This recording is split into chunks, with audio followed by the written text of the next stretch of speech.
Hello, welcome back. This is Jacob, and today we are going to be continuing the Let's Play for Reverse 1999. It has been so long since I was in this menu once more, but it is time. It is time to continue with the main story. There is, in this patch cycle at least, considering this is a main story patch cycle, there is at least close to 40 days, and I have a lot of time now to actually go through main story and catch up as much as possible. I actually wonder how much I'm gonna be able to catch up during this period. We'll see. I quite honestly, personally, hope at least chapters 9, 10, maybe 11? We'll see. I will be doing some minor stuff in between the chapters, because there was some updates, and there's still the new game mode that also has its own story that I still need to check out, but we'll get to that. But yeah, there's also been a couple of extra additions that have been added into this into this patch rather, and that is the two character stories for Anjo and Lopera have been added with this patch as well. So probably when I'm done with chapter 9, I'm gonna jump back into here and do the character stories for these two before we head on into chapter 10 right afterwards. But that will be for later before we do anything else and hop into this thing. As always, last time we went through the story for Barcarola, and that was very interesting and in some way kind of eye-opening for some aspects for me. But we also checked out the little the little mini game that had, at least so far, has barely any story for Fatutu. But considering it was brought up in the comments as well in the previous episode, and I do feel like I didn't say enough about that at the end of the previous episode. I will keep on recording myself playing through that as I'm finishing off the game mode and everything else. But when it comes to Fatutu, she does obviously have her anecdote, and her anecdote is something that was added later down the line, and I'm not forgetting about it. The game keeps freezing for all of a sudden. What the shit? Anyway, sorry about that. But yeah, she does have a anecdote, and I will be checking out the anecdote in the future. But like with most anecdotes, outside of very rare exceptions, like the Matilda one, that one was an exception. But like with pretty much any anecdote, I usually use them as buffers in between episodes and stuff like that, to just see stories for other characters. Also, this thing has been added down the line. This was also not available with the actual patch where Fatutu was from, so you know, I also kind of hope that I can pull Fatutu from some banner in the future somehow, because not just because I want her on my roster, but also because up until this day, the only 6-star character, healing character that I have is Robuska, and that is a recent addition. She's currently carrying a lot of heavy weight on my account. The little vampire that could.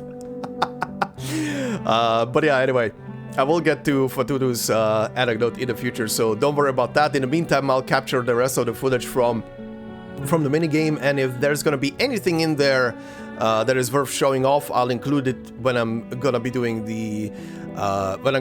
her anecdote with that episode. But for now, we have other things. And also, speaking of the previous episode, the Barcarola thing was pretty interesting.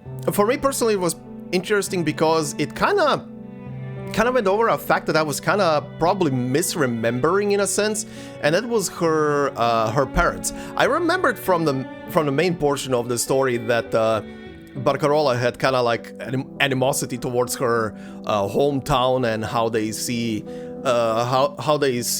music in general. But I don't know why. Maybe because of that, I also had the assumption that her parents were probably also in on that. I mean, they are technically, but I do like that the story opened my eyes to the whole fact of how her parents were actually treating Barcarola and everything.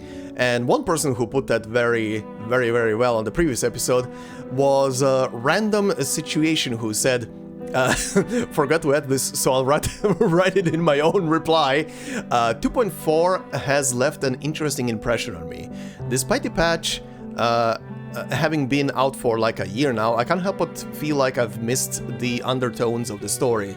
Such a beautiful illustrated patch nonetheless, and Barcarola's character story is one of my favorites. Probably biased because I play rhythm games. Hey, no shame there. The surface theme of detaching your origin and traveling as just you is clear and heartwarming, but one story note that caught my attention is that her mother's unconditional support despite sticking to the family bottega. I don't know why, but it just felt a bit tragic for me, especially when Barcarola ran back to her house to say her final goodbye. Journey through the world, but you'll always bring that piece of home with you, whether you realize it or not, which is a beautiful theme for the entirety of 2.4. Yeah, cannot agree more. You always bring a piece of home with you wherever you go, no matter what and no matter how. But yeah, that part about her mother, that is essentially what also caught my attention in the previous patch, because I did kind of have this impression of her parents maybe also not being super supportive of her decision and everything. I don't know why that is. Maybe Barcarola's own kind of like view of her hometown, maybe that clouded my memory of the thing. I do remember from the main portion of the story that there was a flashback with her parents where you got to hear them, both of them, speak to her, and they sounded like pretty nice people, honestly. Like pretty heartwarming people and supportive people. But yeah, I don't know why my mind was in that space. Maybe I was thinking about someone else. Who knows? Who knows? Maybe I was confusing her with someone else's backstory. But I will say though, I am surprised that it didn't show the dad, like at all. They talked about him, that he secludes himself in the whole in the workshop and everything, and then never comes out for several months. But I am actually shocked that they didn't even properly show him or anything during the whole backstory. But yeah, it is a very, very interesting look at the fact that, yeah, her parents did support her and her decisions, but it is a shame how the love for music has shifted in that hometown of hers, from being both in support for both not just the physical component, the instruments, but also obviously enjoying and loving the music that is being performed, to just performing music on the newest instruments to pretty much just promote the instrument itself and sell it. kinda sad, but what's there to say? That's how the world has very much shifted, especially since it was always kind of there, but it definitely shifted way more into that headspace since the Industrial Revolution, didn't it? Mass production and everything. But anyway, Random Situation, thank you very much for that very well put together comment. All right. Time for this. I honestly looked up how to say this earlier, and I think I already forgot. Foyer de Rasson, I think it's how you say it. Oh god, what did it translate to again? Madness and something else. Hold on. Madness and unreason. At least that's the direct translation. There's probably something better, but okay. Okay. I'm curious. Okay. Immediately starting somewhere prologue, huh? Anything interesting around? Where the shit are we even? This is a better question right now. Considering the French title, also we cannot escape the French, can we? I literally just went through a side story with the French, literally in France, in Paris, and now we're back to this. Okay, let's see. Prologue. Our story begins on the evening of March 22nd, 1991. Okay.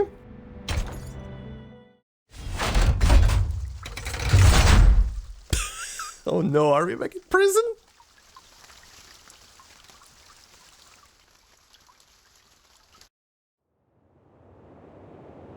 So the Platonic year whirls out new right and wrong, whirls in the old instead. All men are dancers and their thread goes to the barbarous clangor of a gong. W.B. Yeats, 1919. Okay, that's a famous quote, I'm guessing. Hey, there's a character I recognize. It's the final day of March, and the daylight hours in Ushuaia are shrinking away. Okay, that's a familiar name. Wasn't that in... Oh yeah, wasn't that name in the story for Beryl at the end? Or am I thinking of something else? Past the busy season, the city is faded and quiet. At this moment, in a cafe at the end of the world, conversation and laughter are sealed within an airtight glass dome. Hace algunos años, trabajé como guardabosques en un campamento en Cuernavaca. Allí conocí a un poeta surrealista mexicano. Okay, like always with these ones, when a character is speaking in their own language, I will repeat the English one just for people who are listening, who are mostly listening, so you can follow along. Okay, so Recoleta. A few years ago, I worked as a forest ranger at a campsite in Cuernavaca. There I met a Mexican surrealist poet. Estaba especialmente agradecido de que estuviera ahí. Unos animales habían entrado al campamento y los ahuyenté por él. No fue gran cosa, en realidad. He was especially grateful that I was there. Some animals had wandered into the campground, and I drew them off for him. It wasn't a big deal, really. Como muestra de agradecimiento, me explicó esta extraña historia. Una que ocurrió en un pueblo del desierto de Sonora, llamado Amalfitano, en 1975. As a token of gratitude, he elucidated this strange story to me. One that happened in a Sonoran desert town called Amalfitano back in 1975. La gente ahí seguía una creencia muy poco ortodoxa, que giraba en torno al dado de Babilonia. Okay. The people there adhered to a most unorthodox belief, which centered on the die of Babylon. Un día, una investigadora con una maleta llegó al pueblo. Vino a estudiar sus costumbres locales. Una razón nada sorprendente para que una intelectual erudita apareciera en un remoto asentamiento del desierto. One day, a researcher with a suitcase arrived in town. She came to study their local customs. An unsurprising reason for a learned intellectual to appear in a remote desert settlement. Uh-huh. Okay, where's this going? But little did she know, this dusty old town and its peculiar custom would lead her down an entirely unexpected path. Mm-hmm. Hold on. Sorry to interrupt, Recoleta. Does this researcher have a name? She could be Nora, Joanna, or Teresa. Any name, really. I feel like you want people focusing on this story, not keeping track of who's who. Oh, yeah, right, wait, wasn't, Barcarola's... Barcarola. Wasn't her whole shtick, writing stories and D&D and stuff like that? Confusion and shock intertwine on the storyteller's face. Thank you for your advice. Recoleta, not Barcarola, Jesus Christ. For fuck's sake, me and names, I am so sorry.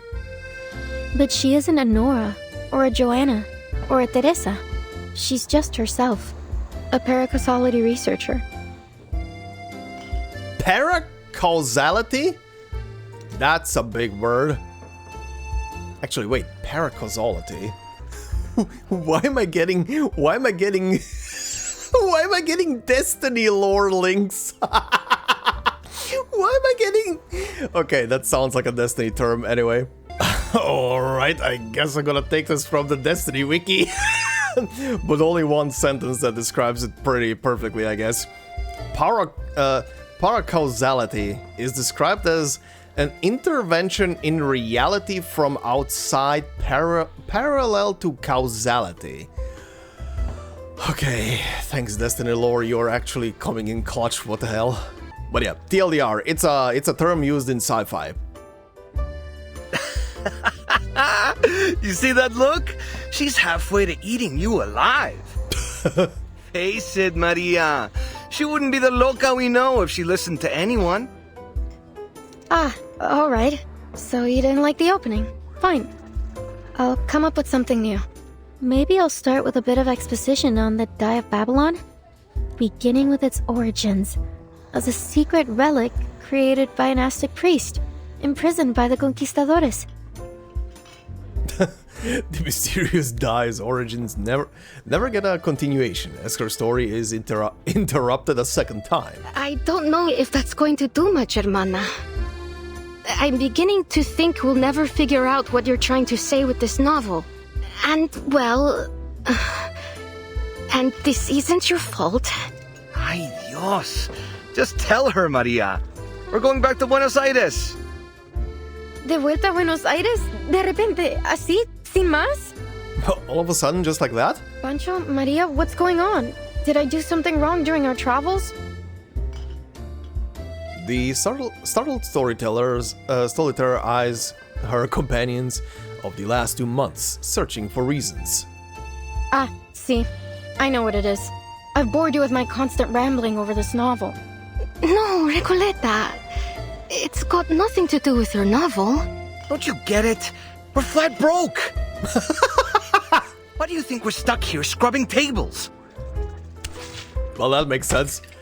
The man slams his damp washcloth on the table to emphasize his point. His voice breaks the illusion of silence in the cafe. Because we can't pay for all the mate we've been drinking. That wasn't a question, Regoleta. We've crossed the continent, crashed the readings of all those prestigious poets, and lived the way a real artist should. And, I admit it, it's been just as amazing as you promised. But we can't go on living like this. You know that we both care about you, and we believe in your novel too. I'd be lying if I said this journey meant nothing to me. Getting to ride around the continent on a motorcycle like Che Guevara himself? I never could have imagined I'd get the chance to go on an adventure like this. We got to live the dream.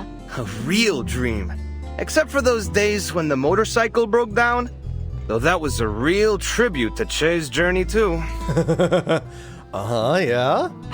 Don't tease, Pancho. Recoleta, since you invited us to join the Visceral Realists, we've both found amazing new ways to channel our inner poetry. Visceral Realists? Is that our group's name? Even though I still don't understand what in the world you're trying to say with your novel, or for that matter, what visceral realism actually is. Maria, Pancho, you told us not to worry about the definitions, to feel and to live in our words. We did just as you said, and it felt great. But... She looks out at Ushuaia, feeling a chill. Snow falls from the dimming sky. The season is shifting. Soon, gray and white will blanket the colorful houses of this desolate land. Ahora el frío del invierno se instala. Y lo único que parece importante es ese pequeño pueblo ficticio. Now the winter chill is setting in, and the only thing you seem to care about is that little fictional town. The storyteller sings back against their accusations, searching for words. I appreciate your honesty, amigos. I was worried the problem was much worse than all that. Winter here isn't as dreadful as you think, and I know just the place to keep us warm. Oh boy, yeah? I'm somehow dreading where? It was 1520. Arcanist Ferdinand Magellan sailed across unfamiliar waters under orders from the Spanish crown. Okay. Over the vast gray sea, he saw spots of light in the distance. An island. He named it Tierra del Fuego. Okay. For the next 400 years, Ushuaia faithfully served its role at the end of the world. It became the continent's penal colony, and its largest building even served as a prison. Yeah, prison colony. Many Arcanists were exiled there. By the turn of the century, the Arcanist hunt had reached its peak, and the Comala Sanatorium was built. Well, As you may already know, at that time, most Arcanists were believed to be victims of madness. The sanatorium was their ship of fools. However, as people began to realize that Arcanist blood wasn't a guarantee of madness, fewer and fewer were imprisoned there. By 1947, it was officially closed. Until the 1970s, when a group of people from the National Foucault Studies Association returned to the island with new ideas for the location. Okay. They spoke in abstract terms and opaque theories that no one could understand. They rebuilt this place and gave it a new name. After a long period of construction, the Comala Sanatorium became a prison once more, one designed to hold Arcanist criminals. They were taken from the streets and the psychiatric clinics, from secret societies and rebel groups. Any Arcanist deemed mentally or socially unfit would be locked away there. Jesus Christ. This association claimed the inmates would receive the best treatment, and they would fully recover before being returned to society. Recover in quotes, I love prison, a medical lab, a sanatorium. Call it whatever you want. That is what Comala is today. Welcome to Umbrella. And we could spend the whole winter there. It'd probably be the easiest winter we've ever had. All that it requires is a little bit of acting. Oh my god, no. No, that is your plan? Okay, first off, interesting background on both the island and the sanatorium, but that is your plan? You all are gonna pretend to be insane, to be put into the sanatorium? Oh boy. Oh boy, this is gonna go well. Especially with a thing with a shady background like that. It won't be hard to pass ourselves off as a bunch of unstable crackpots. A touch of madness comes parceled with the gifts of being an Arcanist. That's your brilliant idea? To get us locked up in an asylum? You understand we'd be prisoners there, don't you? It's not like we get to put our feet up and relax by a fire. Her increasingly agitated companion turns his head aside, catching the faint outline of a patrolling gendarme through the frosted window. You want to go to jail? Well, see that man over there? Go greet him with a punch to the jaw, then you'll be set for the whole winter. I mean, that would definitely work. It sounds like a good idea. She's abusing the idea. Recoleta, please. We're not messing with the gendarmeria. We're going to my Aunt Julia's. She said she could take us in at her vineyard up north near the capital. Well, it's harvest season. They could use all the help they can get. We'll return to Ushuaia next year. Or when the winter has passed. It'll still be great. Oh boy. Recoleta's expression is as cold as the mate tea on the table.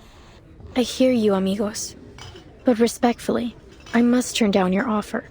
This has been more than just a road trip for me. I know sticking around here for the winter won't be easy. But this could be my last chance. What if things change again? I can't just wait for spring. Recoleta. What did I tell you, Maria? She never listens.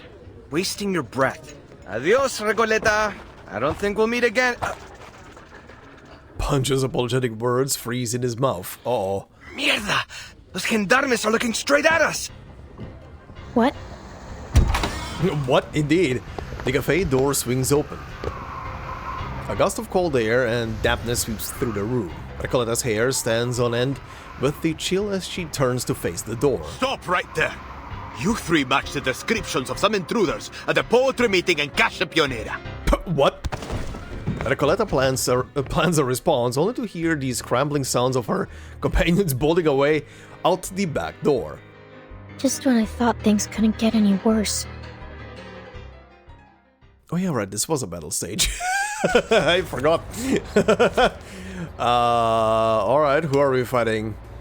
Ushuaia Gendarme. A gendarme of Ushuaia, serious in conduct, strict in his enforcement, Having failed to become a track and field star, he ultimately chose a dull but stable job.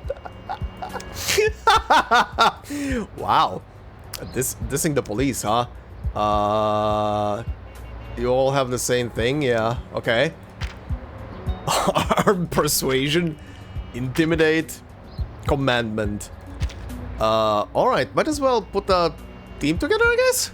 Okay, that is actually hilarious. From the two teams that obviously it's not recommending newer characters, but from the two teams that are recommended for her, for Recoleta, I have 0 characters. Neither character from each team, and honestly, it doesn't matter for the time being. The rest just needs trust farming, so I'm putting them into the team. Whatever. I've got your back.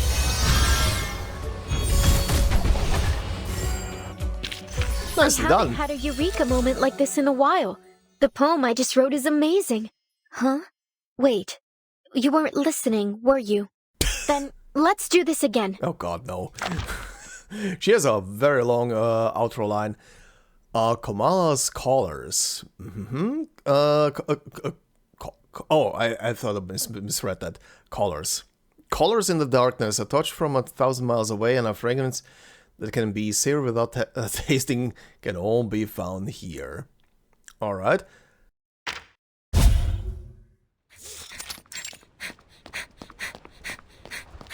Oh, it is the town from Beryl's story at the end.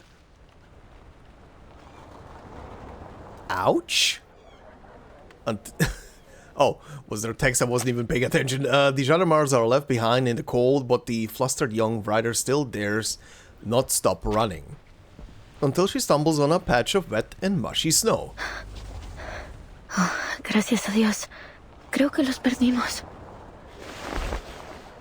Are you alright? Hi, Vertin. And this music plays. Nice touch. Also interesting. Are you injured? What's with your face? Gracias. Better to kiss the ground than kiss the gendarme's boots, if one must choose. Wait a second. Doris, is that you? Doris? Funny how life moves in circles and puts an old friend in my path. How have you been? Are you paying another visit to Comala? Excuse me? Doris. Oh! A name falls from the sky, offered by a girl who has just face-planted and cannot see the figure before her. Timekeeper, could she mean our Dr. Doris? Yeah, I forgot for a second, right, that Doris. I mean, yeah, they resemble each other. Was I mistaken? She wipes the snow from her face. Still dizzy, she makes out the stranger before her. As her vision clears, it becomes apparent that fate is not a perfect loop. At least the person holding the suitcase in front of her is not the same woman she met before. How strange. I've never seen two people so alike. You tell me. You want to work for us? We're gonna meet a lot of people like that. But please, forgive me. It's been a long day. No need to apologize. In fact, the person you just mentioned sounds like someone we're looking for. Could you tell me where you last saw her? Sure, Excuse me. Bless you. You're not from around here, are you? Your accents and those clothes give you away. Come with me. I know a warmer place to talk. The asylum? Are you gonna put us into jail? That is kind of like a home territory for us.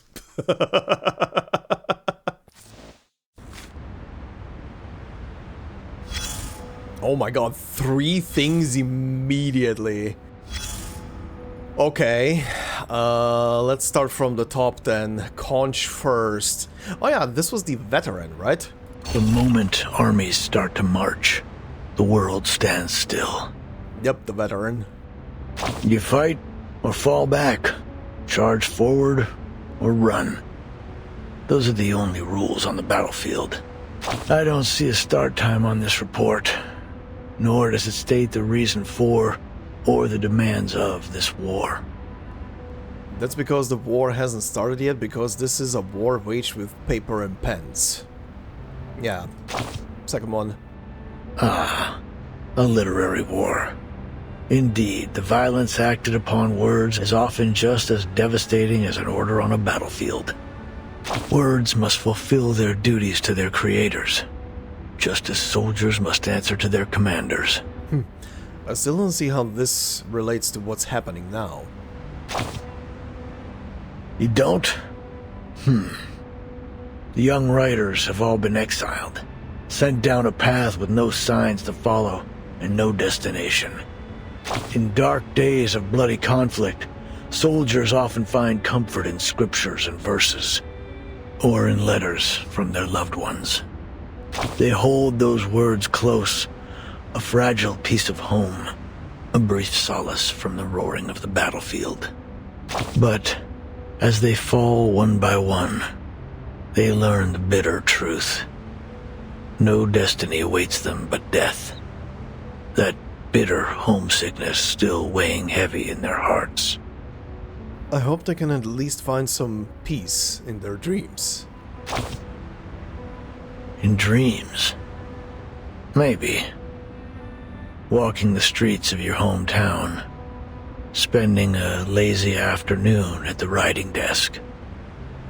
Dreams can take you anywhere. They sure can.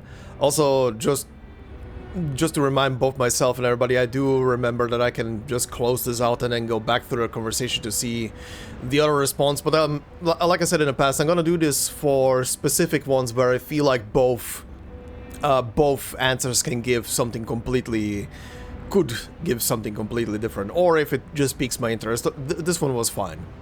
But live there too long, and the lines between fiction and reality will blur, and soon you'll never wake up again.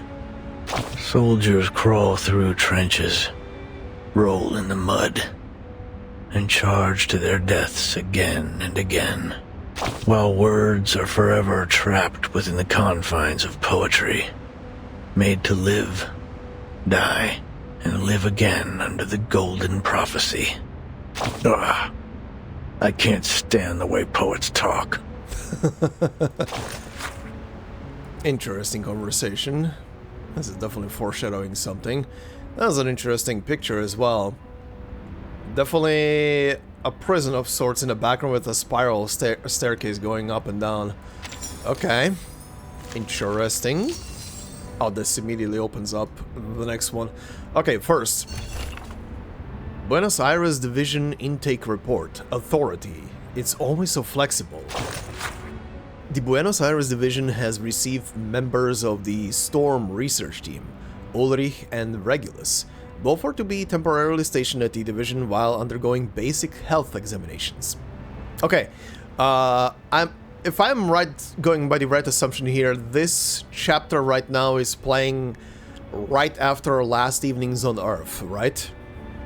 Because that's where they saw an island after the ship went under, and I presume this is now where we're continuing, also because of the mention of Ulrich and Regulus, this being Storm research team and everything. Anyway, the Timekeeper and her assistant received the message upon landing at Tierra de Fuego and have departed on a mission. The message source and details of the operation have been reported by Sonetto. Our side currently has no access. Okay. Other survivors taken in. Barcarola, a pure-blood Arcanist and musician aboard the Free Breeze. Fatutu, a pure-blood Arcanist and a member of the Ndukutaeo people. Further investigation of the people is required. For the full risk level assessment report, see attachments 1 through 35. Okay, so yeah, this chapter is literally right after Last Evenings on Earth.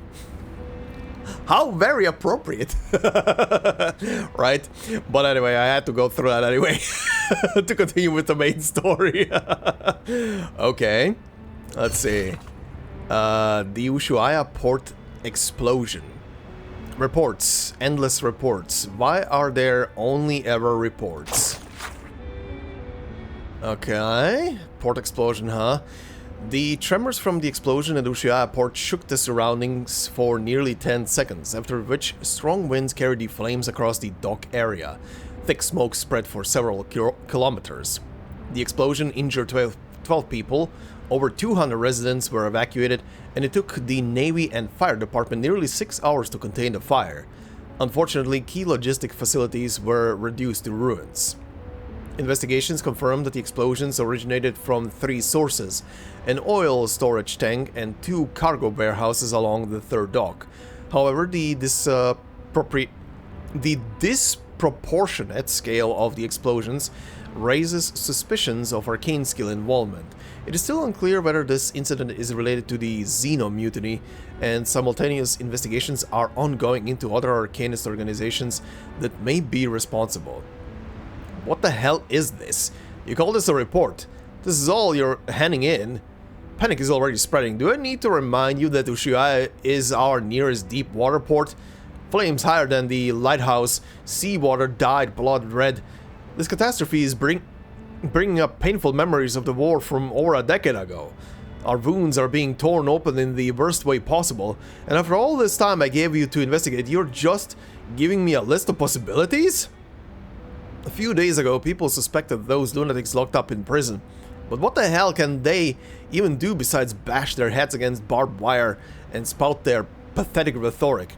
Maybe they scribbled out a doppelganger on a pile of backwards poetry, conjured up a few imaginary hot air balloons to float them to the port, and then molded a ton of bombs from mud and ice? Fat chance. The only thing you get right was not including them in your list of suspects. Otherwise, I'd have you thrown in that prison alongside them. Okay. Okay, very interesting. A port explosion, huh? This is interesting. So that's why they're probably... that's why the gendarmerie is probably so... so on edge. Considering they came in to arrest 3 people that have probably nothing to do and just probably vaguely resemble someone. Also, I just noticed this giant D20 die. And now that I'm looking at it, there's definitely like a pathway around the whole thing. This map is kind of structured like a D&D board almost, or more inspired very much like a D&D board. All right, more than circles. Circles? A ring that closes on itself. That is far from enough to define the essence of fate.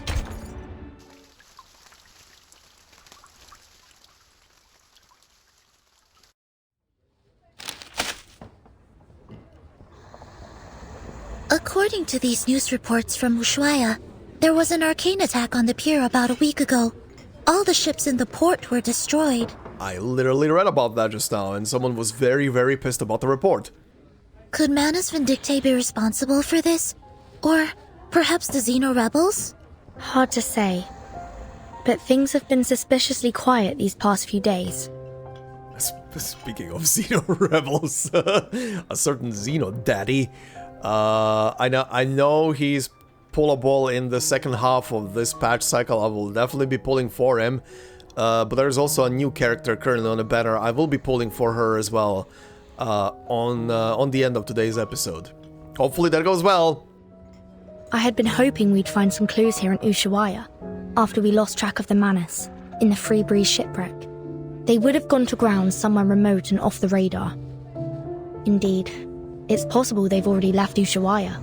For whatever reason, it seems they haven't been pushing for the storm to happen quite as eagerly as before. I have a strange feeling about it all. They're definitely up to something. I mean, they're currently very busy with trying to revive a certain queen bitch. Sorry. But, yeah, they're currently very busy with preparing for a big, massive ritual, so it would explain why they don't really care about pushing for the storm to happen again. For now, it seems our new friend's story lines up with the intel from Moth. It seems the Xeno rebels really did bring Dr. Dorez here. We should see if there's anything more she can tell us. Timekeeper. The chief assistant hesitates. The Foundation doesn't have any intelligence on Tierra del Fuego. If the Manus really are here, then we'll be on our own. The closest Foundation branch is in Buenos Aires, 3,200 kilometers away. That is quite a distance. She reflects without words, a reminder that the chaos caused by Igor's rebellion is still fresh. Careful and well considered as ever, Sonetto. It's possible they've already infiltrated Ushuaia, just as they did in Chisos. But the Xeno rebels may still be holding Dores. We can't just wait around. I'm afraid we'll have to take the risk. Ushuaia is not very big. If Manus Vindictae is here, we'll notice. Stay sharp. Understood, Timekeeper. I'll keep an eye out for them and for Dr. Dores. After a chaotic hunt and escape, the cafe regains its usual peace. The gendarmes are gone, and so too are Recoletta's companions. My friends. They're really gone. Yep, they either escaped or they got put into the asylum. Adios, Recoleta. I don't think we'll meet again. So that's all I get?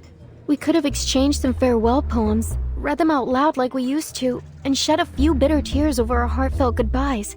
But you know what they say. Goodbyes are only a senseless feast of unhappiness. Pardon? Yeah, Vertin, get ready. This is gonna be an adventure with her. Oh boy. Oh boy. Every second sentence a quote from a poem or a book or something else. Oh, it's nothing. Never mind. Please, sit down. And could we get a pot of mate with mint, please? Thank you. Recoleta watches with interest as the two girls take the offered cups of tea. So you're looking for Doris? I can tell she's important to you from your look. Correct. Is there anything more you could tell us about the day you met her? Of course. It was one of those gray, overcast afternoons. Oh, she's gonna tell you in full detail. Get ready. I had just turned onto Calle Bolivar when I ran into this blind woman on my way to the post office. To be exact, I didn't run into her. She called to me. It felt like a sacred moment in time, like something unworldly. I just stood there, frozen, as she walked up and fixed a loose thread on my sweater. I love her storytelling. I love how storytelling much of an approach she has to just explain what happened. I'm just gonna go out on a limb and say someone at some point is gonna tell her, get to the point. Keep it short, get to the point. I stared at her until my fingers went numb, and the letter almost slipped out of my hand. Miss, could you tell me what's in that direction? Hi, Doris. Been a while. I followed her hand as she pointed forward. Strangely, even though I could see she was blind, I had a feeling that she knew exactly where she was pointing and where she intended to go. That's the way to Comala prison, Senora. Is that where you're headed? I could walk you there if you'd like. Thank you, miss.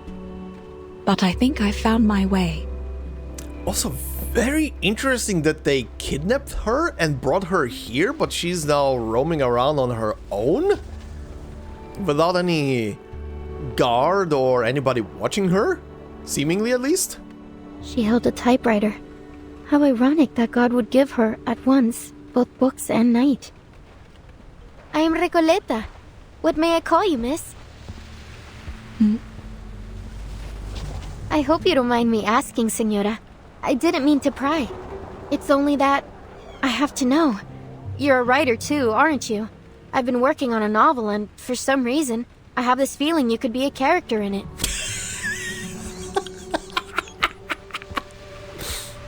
Very fourth wall there, Recoleta. How much more fourth wall sorta halfway and breaking are you gonna be doing throughout this chapter? I could see that happen a lot, honestly. Forgive me. I'm just so excited.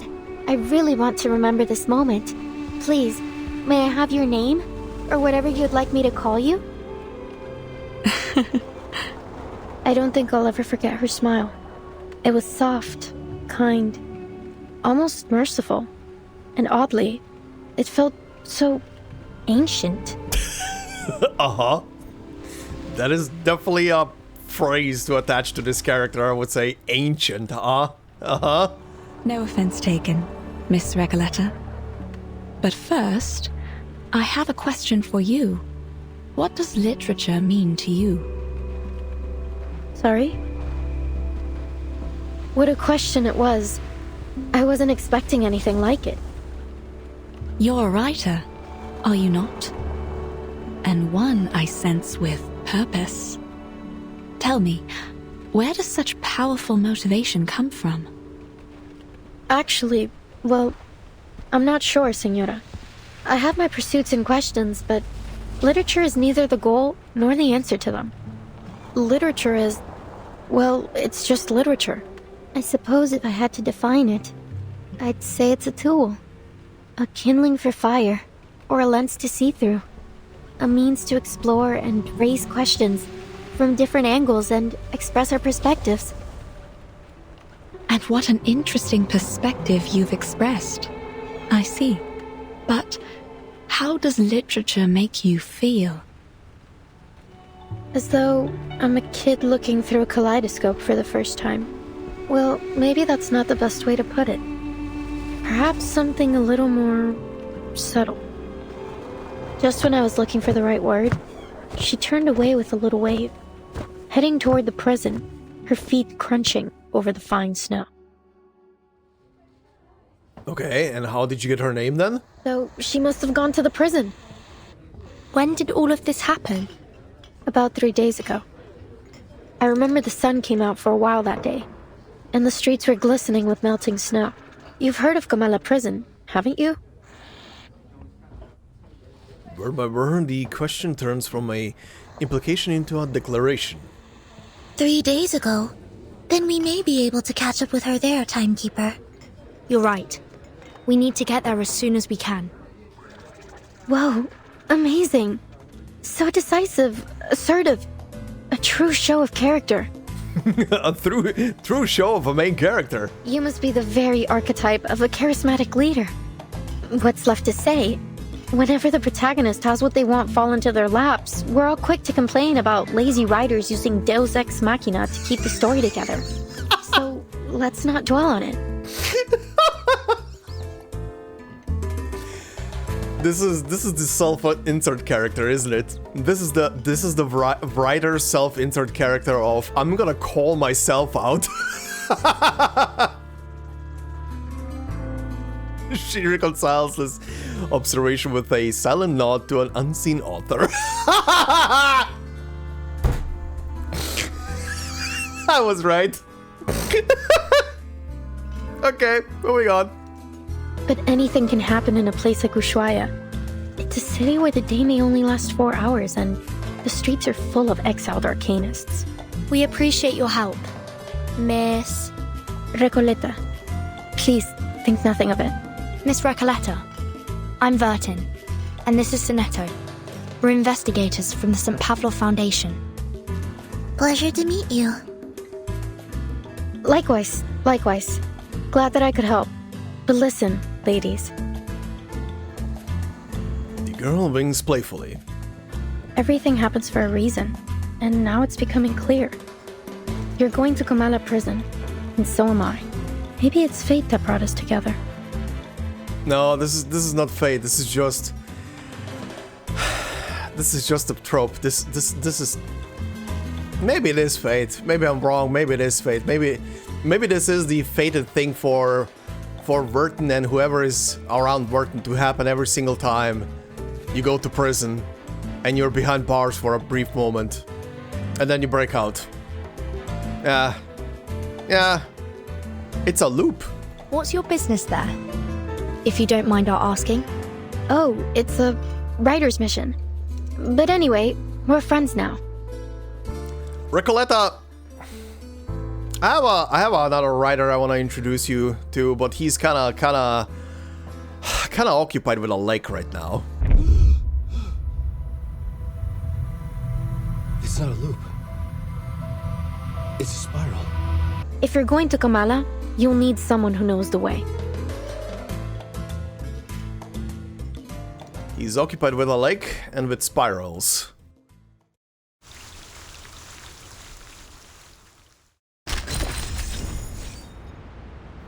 Okay. Oh, there is something back here. Hold on. Hold on, game. Where is it? Ooh, another conch.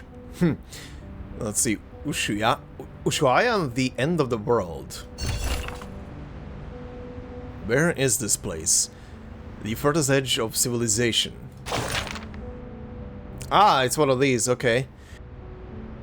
Historically, the town of Ushuaia originally was home to just 400 people, until 1,100 convicts were exiled here. It's not hard to see why. After all, this little town has a chill to it that pierces the bone. Even the rain feels unapologetic and bleak. Those exiles soon became essential for the town. They cut the lumber, built the generators, and survived the harsh winters alongside the townspeople. Some stayed after their release, and with time, the town prospered.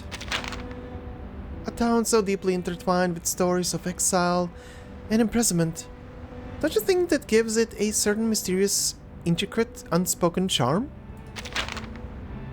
In the cold and silence of the polar night, a pair of warm hands can warm not just your body, but also your heart. Even if those hands belong to a death row convict exiled here? Of course, even if they belong to a battling penguin, the administrator, they would still be the hands of a friend. Over the years, we could even end up like family. Indeed, I think I understand how the residents and prisoners integrated. Surviving in the harsh climate of polar regions like this isn't easy. Prisoners couldn't make it alone. The harsh nature of their surroundings taught them a simple truth. No person survives on their own. Is that maybe partially applicable to Australia as well? People found out how deadly the environment there is and were like, maybe we should form a normal society. Anyway, I'm just bringing it up because Australia pretty much started like a penal colony as well. Such poetic wording, Sonetto. You really ought to try your hand at poetry. It is an act of outpouring one's feelings and taking a journey through one's own mind. A journey through your mind? Thanks for the suggestion. Perhaps I'll consider giving it a try in the future. You're gonna give it a try, and you're gonna write a specific letter to to Vertin. The thing everybody wants. Anyway, the place that time forgot. Excellent. Everything is going according to plan. Fate will not reveal its hand, at least for now. Gilgamesh is silent. Too busy drinking his wine. Comala prison perimeter. The grey riverbed winds through the frostbitten earth, disappearing into the distant horizon. A neat yet dilapidated circular complex stands alone beneath the snow-capped mountains, as if abandoned by God, humanity, and ghosts alike. Outside the fence, 3 uninvited guests discuss their plan to get inside. Behold! Comala Prison. It's the biggest building around. When the sun comes out, it looks like a rusty button stitched into the earth. Everyone tries not to pay attention to it, but it's undoubtedly one of the most important places in town. This way. Careful. We're heading uphill. Oops! She's so excited to get here. The young writer begins to slip again. She is prevented only by Sonetto's quick reflexes. Thanks. So, my new friends, you're from that St. Palominos? Palomino? St. Pavlov Foundation. And Vertin is the timekeeper there. Ah, very impressive. Sounds all official and polished. Then, I take it you've already got away into the prison? The gate presents an unwelcoming face to the world. I'll draft a letter to headquarters right away. Once they approve it, they'll notify the local branch in Buenos Aires. From there, they'll need to inform the Argentine government. How long will that take? Who will then issue us a permit. Excellent. Looks like our bureaucrats still have some worth. No offense intended, of course. How long will that Since take? we're pressed for time, I believe we can ask that headquarters give high priority to our request. If all goes well, we should have the permit in about a month. Sonetto! Sonetto, we're breaking in. How expedient of them. But you know what? Maybe we shouldn't bother all those hard-working government officials with these trifling matters after all. I'm with the fourth wall-breaking writer. She instantly returns to her previous judgment. I have a simpler solution that suits the urgency of our cause. Oh boy. That sounds great. Oh, where are you going, Miss Recoleta? In front of the gate, present the double middle finger. Fuck you! Oh no, is she actually gonna do something shitty like that? Oh my god, she's... Yep, she's climbing the fence. Before anyone can stop her, the young writer hurls herself up the wall, scaling the side with the sort of skill that immediately suggests she's done this before. To the other side of the wall, of course. From Guadalajara to Ushuaia. There has yet to be a wall that could stop me. Oh boy. even a fourth wall cannot stop you. Come on, ladies of the Foundation. Sonetto, take my hand. Sonetto looks utterly flustered. Oh no, the stickler for rules. Miss Recoleta, please. A reckless act like that could have serious consequences. Please come back down. In fact, while the details of our mission are classified, I should warn you it may be dangerous, and we cannot guarantee your safety once we're inside. Perhaps it's in your best interest to return to town. What? That is definitely not in my best interest. What sort of pusillanimous coward would I be if I just abandoned my fated companions here? Of course I'm going in with you. Or rather, you're coming with me. Pusillanimous, that is a word. Please get down, Miss Recoleta. Someone's coming our way. From the other side of the prison fence, a predator's gaze locks onto the figure perched on the wall. Stop right there. What do you think you're doing? What the shit? Caramba! It's her again! The Caramba! jailer of Comala! Did she say jailer or jaguar? Good question. I heard an animal roar there. What the hell? What are... Holy... What? Comala jailer? Hi? The jailer of Comala prison, an awakened jaguar? What? No one knows how she became a jailer. All she knows is that it is her duty to maintain order in prison. What? An awakened jaguar? Prison discipline, claw swipe, solemn authority. I need to see this. I have all the essentials for writing poetry. You, me, and our Yarka, it's your floor. I've got your back. That is the most adorable jailer I have seen in my entire life.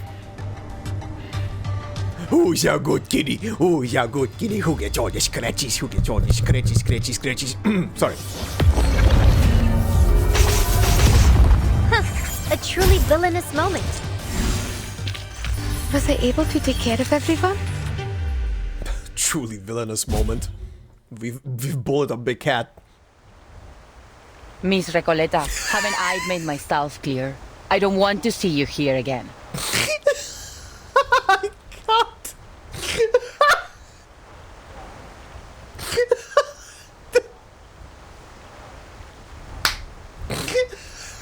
That looks so off. I love it, but it feels so off. She does look adorable, though. Fuck. Anyway, a good laugh and a coughing fit later. Let's continue. What up, pussycat? Jailer, we meet again. What a delightful encounter on such a... Cold night? A sudden gust of cold wind interrupts her. Lovely day. Sure. Would you please just leave this place alone? I'll never understand why a promising young woman like you keeps snooping around a prison.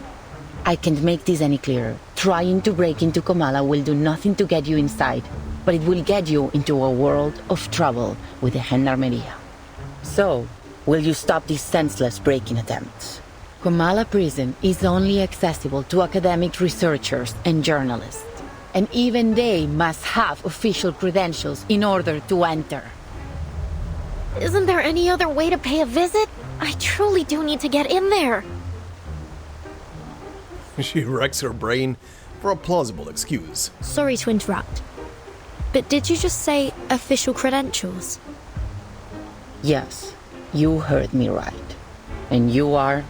I'm the Timekeeper of the St. Pavlov Foundation. My assistant and I are here to visit Comala prison on official orders from the Foundation. Here, this is my ID. Yes? At the thought of lying, Sonetto's lips fail to open for even a squeak. She goes flush red with embarrassment. Through the prison fence, the jailer examines the pair as she takes the ID in her sizable paws. I just want to see how she's holding this.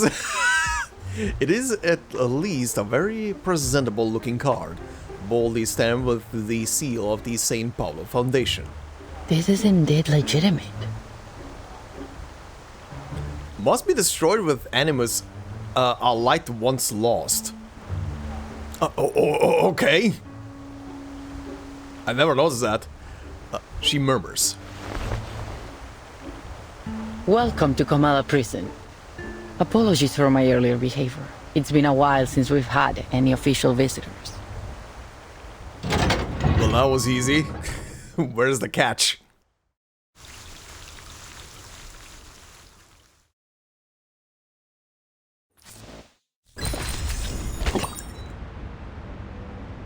Oh, going back again. There's something else. Another conch. National Fosalt Studies Association? Fosalt? I'm not sure how to say that. They brandish philosophy to persecute all heretics equally. Heretics? The National Fossilot Studies Association was founded by scholars alongside the junta to support the study of fossils theories and further exploration of social structures. Thus, a regular column was established in this publication, where contributions from all perspectives are welcomed and encouraged.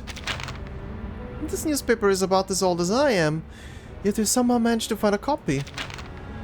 Yes, the Panopticon of Comala was founded by the National Fossil Studies Association as a site for experimental psychoanalysis. I've read about it.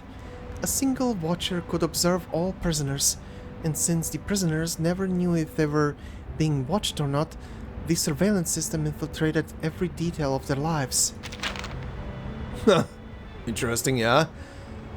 It is smart, isn't it? The actual surveillance remains unseen, yet the prisoners nonetheless end up trapped in a closed, fragmented structure. Oh, those were my pen pal words. He also said it was a significant experiment for the government at the time. But in that era, Fossil's psychoanalysis seemed more like a means to an end. Also your pen pal? What, on the inside of the prison? Huh? Wait, so if I'd been born a few decades earlier, would I have needed to try so hard to get into this prison? Wouldn't the gendarmes have locked me up just for writing or speaking out? I may not always understand you, but I sincerely hope you are joking now. Back then, people faced more than just imprisonment. There was disappearances, torture, and many deaths. Alright, I'll apologize. That was probably a bit inappropriate for a joke, I admit. Please relax, Sonetto. Please relax, huh? Okay, I'm pen pal. That's I didn't. Oh my god! I did not even notice her there the first time around. She's so tiny. A true jaguar. That looks very liminal space in there. Uh-huh. Alright. I'm biting. Comala's Callers. For a drifter, stay behind an iron barred window can feel like just another stretch of desert. Mm-hmm.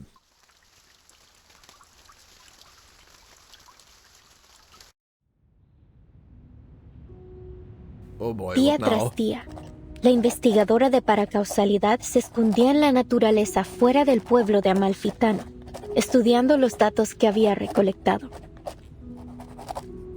Is this auto-scrolling or is this waiting for me? Okay, it's waiting for me. Day after day, the paracausality researcher hid away in the wilderness outside the town of Amalfitano, studying the data she had collected. Una tarde, al anochecer, una voz llamó desde fuera de su cueva. Ella dejó el equipo y las cintas y salió afuera. Un hombre estaba de pie, curioso, frente a su puerta. ¿Qué haces aquí? Preguntó, levantando ambas cejas. Nada sucede en Amalfitano en estos días. El local se presentó como el empleado del banco. Probablemente tenía la cara más amable del lugar. Ojos brillantes, mejillas levantadas, una mandíbula suave. Era una cara llena de esperanza. Okay, oh, now we're La investigadora le auto-scrolling. mostró los espectros que había estado recopilando. He estado recolectando historias sobre el dado, explicó. Quizás ellos contienen la clave para explicar la aleatoriedad que muestra el destino. Ah, eso realmente me intriga, respondió rápidamente el empleado del banco. Me encantaría escuchar todo sobre eso, pero debo irme. No debo llegar tarde al funeral del pescador de dunas. Y con eso se fue. 3 días después, los mismos pasos regresaron a su cueva. ¿Volviste? ¿Cómo has estado? ¿Lograste llegar al funeral? Preguntó. No tengo idea de lo que estás hablando, respondió de manera cortante. No soy el hombre que crees que soy. Su rostro estaba agotado y demacrado, sus ojos hundidos profundamente en huecos vacíos. Era como si toda chispa de vida le hubiera sido arrancada, dejándolo solo con una cáscara vacía. Oh, are we done with auto-scrolling? I think we are. Hold on, where were we? One evening at dusk, a voice called out from outside her cave. Okay, so this is basically, she's continuing writing her own little story here. She put down the equipment and her tapes and stepped outside. A man stood curiously at her door. What are you doing here? He asked, raising both eyebrows. Nothing ever happens in Amalfitano these days. The local introduced himself as the bank clerk. He had probably the most amenable face around bright eyes, lifted cheeks, a soft jawline. It was a face beaming with hope. The researcher showed him the spectrums she'd been compiling. I've been collecting stories about the die, she explained. Perhaps they hold the key to explaining the randomness that fate displays. Ah, that does intrigue me so, the bank clerk replied briskly. I'd love to hear all about it, but I have to go. I mustn't be late to the Dune Piscator's funeral. And with that he left. 3 days later, the same footsteps returned to her cave. You're back. How have you been? Did you make it to the funeral? She asked. I have no idea what you're talking about, he replied tersely. I'm not the man you think I am. His face was drained and gaunt, his eyes sunken deep into hollow sockets. It was as if every spark of life had been drawn out of him, leaving only an empty husk. La investigadora insistió que no se había equivocado. Conozco a las personas por su naturaleza más profunda, hasta la sincronización de sus espectros. Nunca me he equivocado antes. Lo que tú digas, el hombre murmuró de manera áspera. No entiendo nada de tus ideas tan elevadas. Solo déjame ir. Ha sido un largo día de pesca y lo único que quiero ahora es desplomarme en mi cama tambaleante. Se alejó con pasos que sonaban exactamente como los del empleado del banco. Interesting. Her story that she's concocting almost sounds like, As you might have noticed, Miss Vertin, this facility isn't just a prison. It's also a research center. Her story also almost sounds like the story of, of this game, essentially. Again, self-insert. But yeah, almost sounds like the story of this game and the whole shtick about how people get reversed by the storm. Anyway, the researcher insisted she wasn't mistaken. Oh, wait, where were we? Blah blah blah, living only on empty husk, yeah. The researcher insisted she wasn't mistaken. And now people by their deeper nature, down to the synchronicity of their spectrums, I've never been wrong before. Whatever you say, the man muttered roughly. I don't understand anything of your high-minded ideas. Just let me go. It's been a long day and out there. It's been a long day out there fishing, and all I want to know is all I want now is to collapse on my rickety bed. He trudged off with footsteps that sounded exactly like those of the bank clerks. Interesting. Also, yeah, the environment behind him really looks very liminal space right now. Its full name is the Panopticon of Comala. It was established by the Foucault Association in 1975. We've hosted workshops, academic sessions, and even lectures about the Panopticon. You may even have seen some reports about it. Experts of psychoanalysis and scholars from various fields have come here to exchange ideas and seek collaboration in their studies. In many ways, the Panopticon is unlike any other prison you've seen before. I see.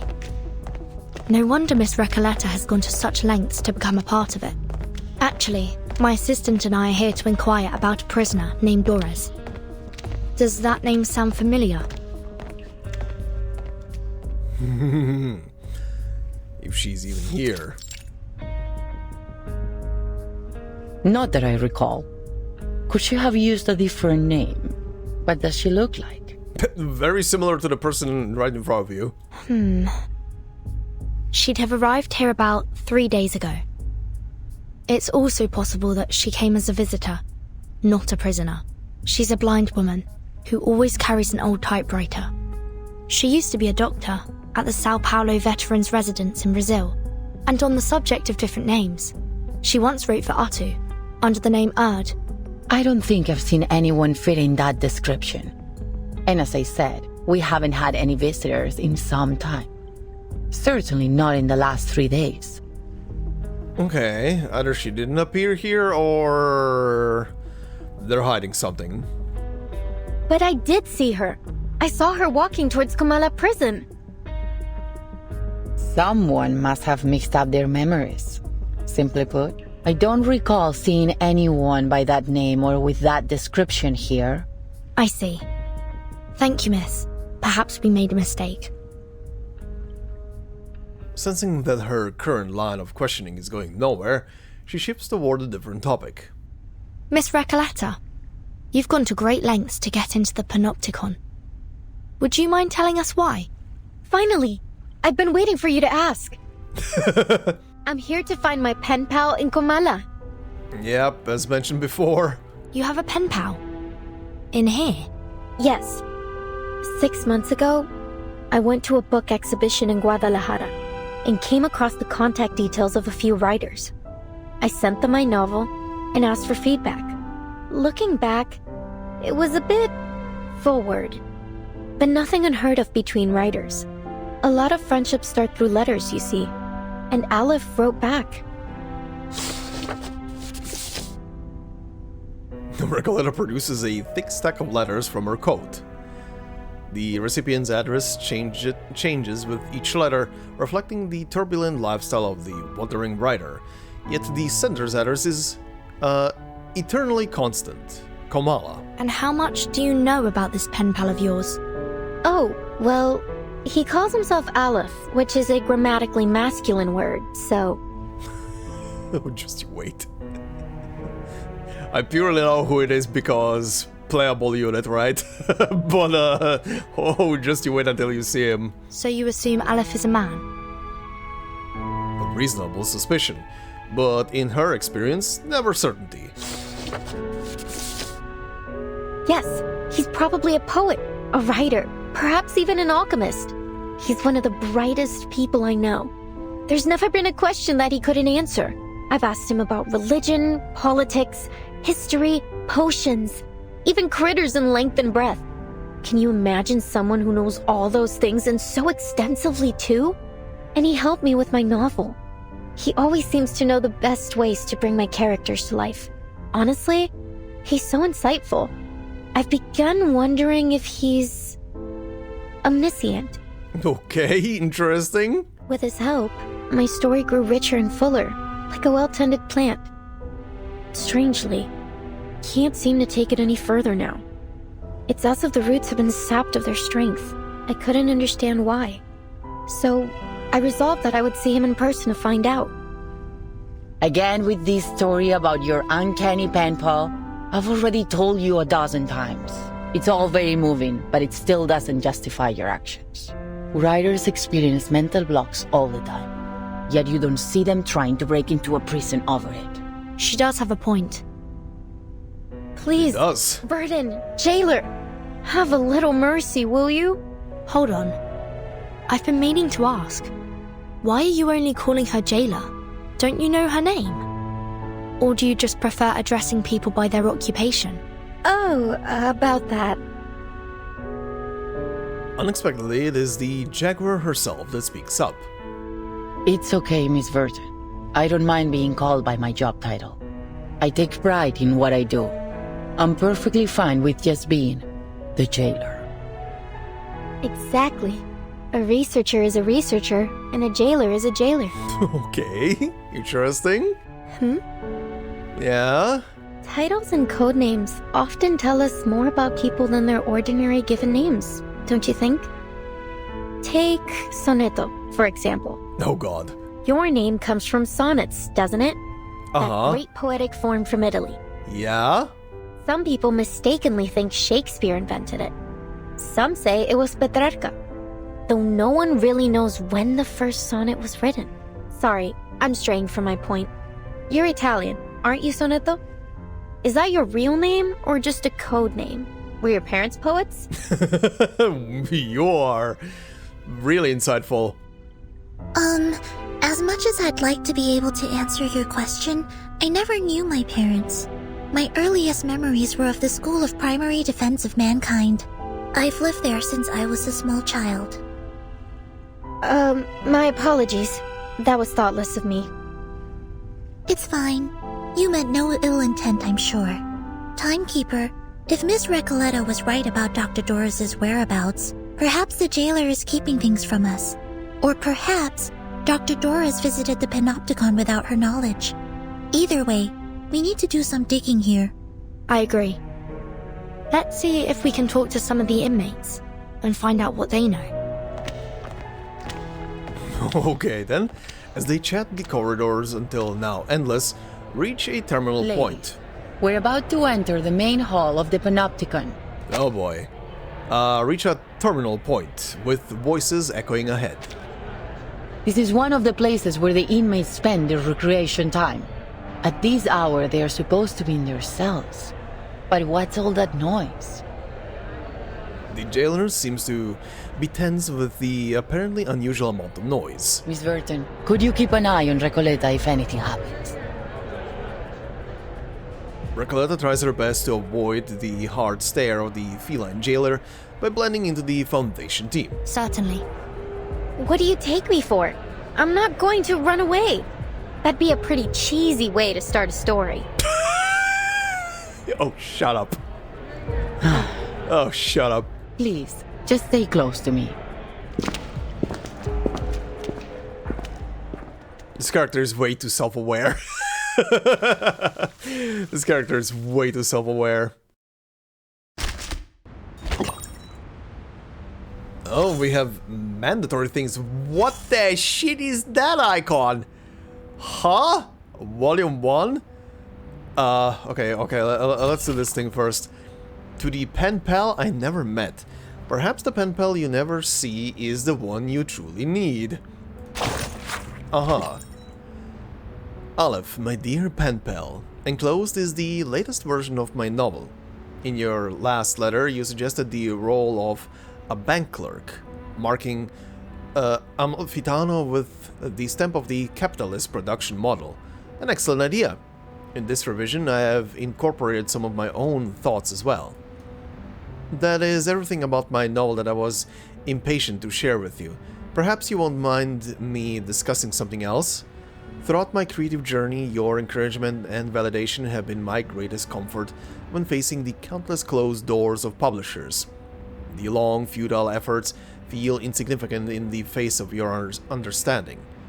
Oh, my dear pen pal, I say this sincerely, though I suppose such explanations are unnecessary. Perhaps I do not need to waste more ink describing just how much your letters mean to me.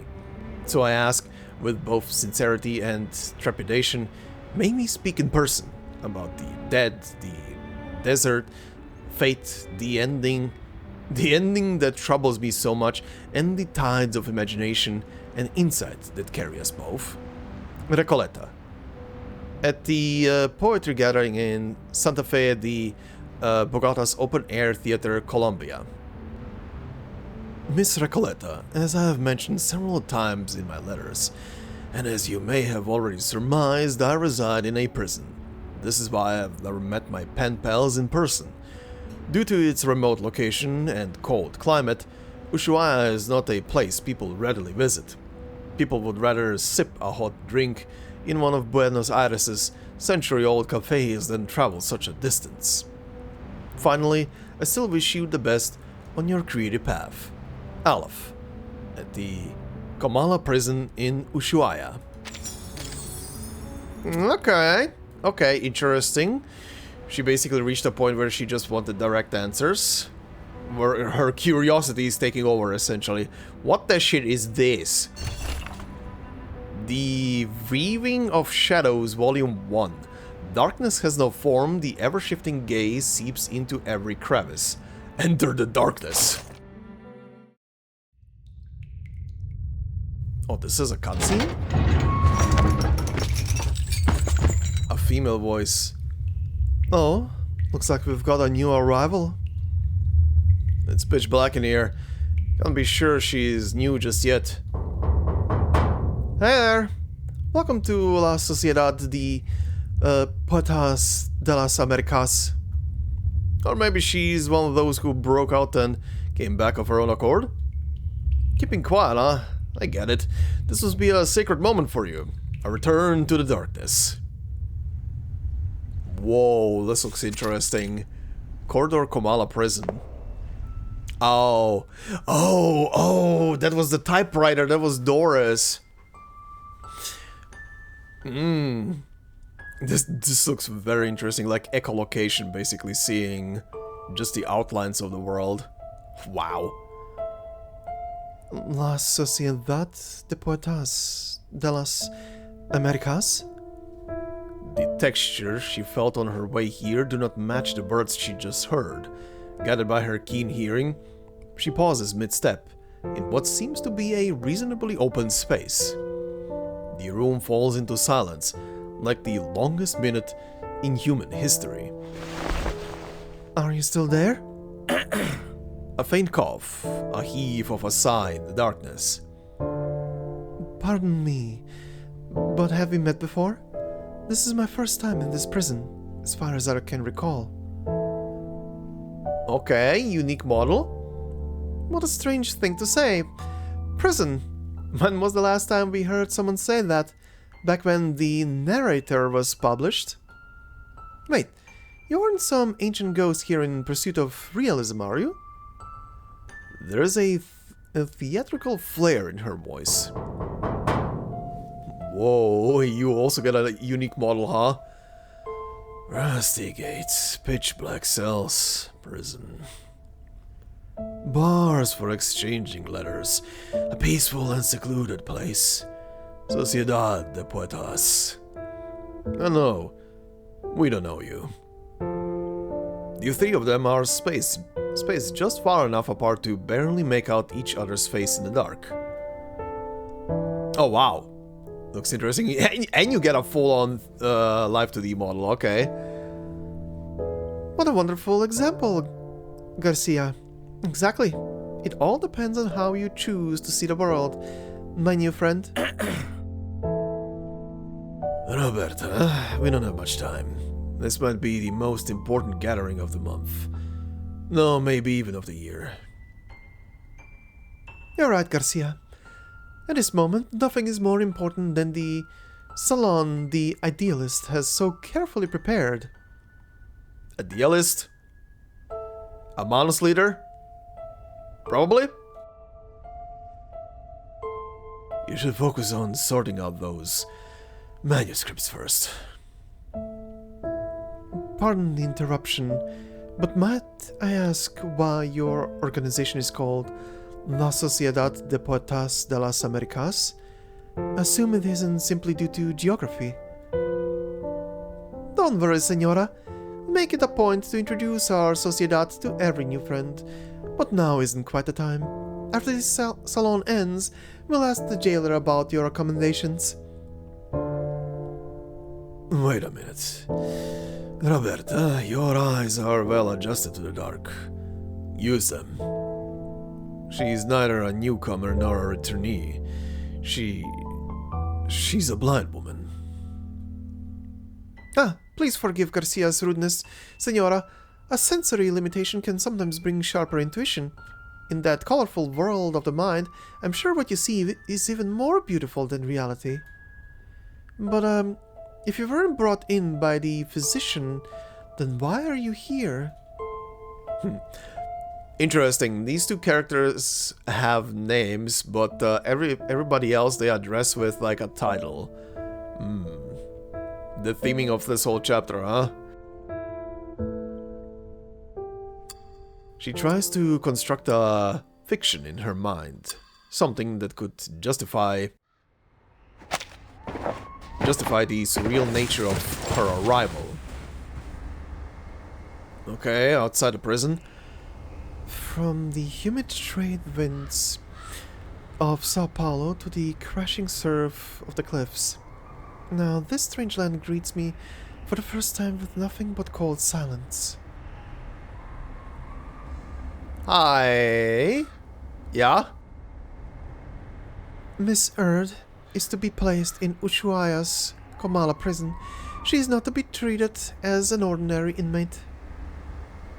In other words, in the words of the preacher, you are our honored guest, Miss Erd. Okay, the prison is under Manus control. Well, this is gonna be great. I've come to learn the name of this land, Ushuaia, from the young lady's retelling. It lies at the southernmost tip of the vast continent of South America. As we walked, I could feel her gaze upon me, steady yet never intrusive. I could tell she meant me no harm. I've informed the administrator of Comala prison of your identity and special circumstances. He will ensure your safety. Good luck, and farewell. I sensed I had been brought to a place most unusual, a building with a quiet peculiarity in the air. Two attendants followed close behind me, some form of liquid dripping from their faces. I suppose I must claim a little freedom for myself in this place. I thought the darkness was a blessing. It wasn't too difficult to shake them off. I'm sorry for your undue trouble, my diligent friends. So two random Manus people were escorting her in, and then she escaped. Okay, that explains why the jailer never saw her. I'm a writer, and I mostly write under the name... Oh, auto-scrolling, why? Under the name Erd. I'm here for a short visit, hoping to find some inspiration for my next story. I'm afraid I don't know of this physician you mentioned. See, Garcia, this lady is a writer. A good soul. You almost made us miss out on meeting a kindred spirit. Come, come. I'm sure you'll fall in love with our salon. This has nothing to do with me. It's dark in here. But I suppose you've already grown used to walking in the dark. Sorry, I meant no offense. The filter disappears when the scene loads out. Okay. She is definitely in here. She is absolutely definitely in here. A Latin American fable. That is a lot of people. That is someone with very bright blue hair. Uh-huh. A salute to a literary society born within a prison. No, a tribute to an impossible miracle.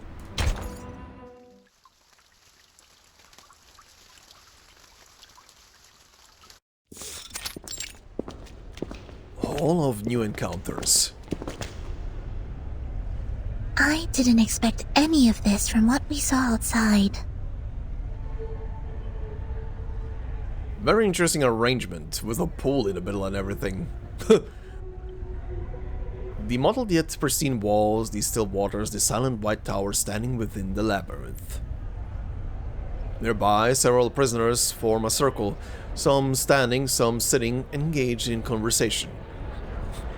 I do get the layout of this thing, because the control tower in the middle is literally placed in a perfect spot to view every single cell from that very spot. Oh, excuse me for a moment. I have duties that I must attend to. With a sigh, the jailer steps into the gathering, causing a strangely subdued reaction from the prisoners. They don't seem intimidated by her at all. Yeah. They just look like a bunch of artists having a chat in the garden. And the jailer seems to be like a grumpy neighbor coming over to ask them to keep it down. The grumpy neighbor continues her chastening. Everyone, you know the rules. There are to be no after-hours gatherings here without the physician's approval. You sound softer and softer each time you come to warn us. Why not just join us? Isn't it better than circling around the Panopticon all day? And look around you. We're in the Hall of New Encounters. What better place to host a salon? You're missing out in Comala if you don't even get a taste of our literature. Exactly. Even those oil-dripping musicians drop by from time to time. Not that they're the kind to care about the beauty of words. This prison is indeed under Mano's control. Oil-dripping musicians? Timekeeper, could they mean... Yep. Before the jailer can say anything else, two of the prisoners simultaneously gesture for her to stay silent, pointing to the center of their gathering. Quiet now, please. The Edile's salon is about to start. These people seem friendly enough. Why don't we see what this is about? You're gonna change your mood in a moment.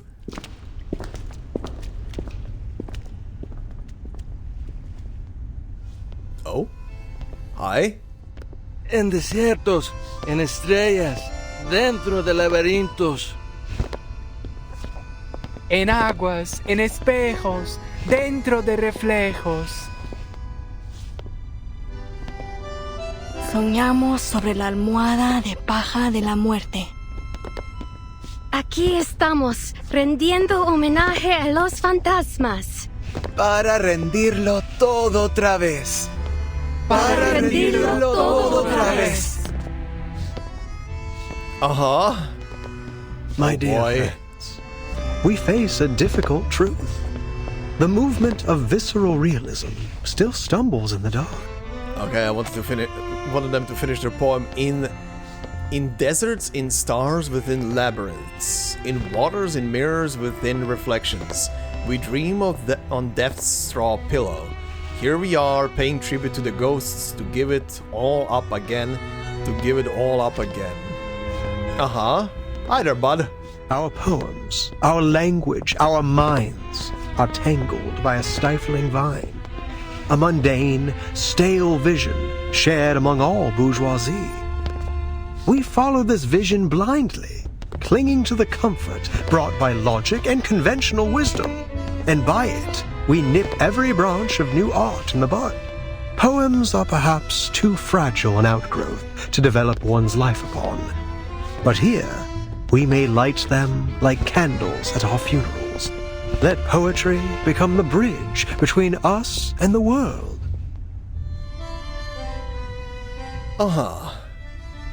Interesting. A single person applauding.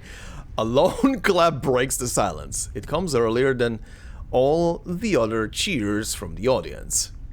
As we come back and forth over the boundaries of life and death, the old obstacles begin to take on a new look. With the eyes of poets, we may see behind them. You're a visceral realist. I can't be mistaken. You must be... The idealist's eyes pierce through the grove of literary enthusiasts, reaching a distant, drifting new world.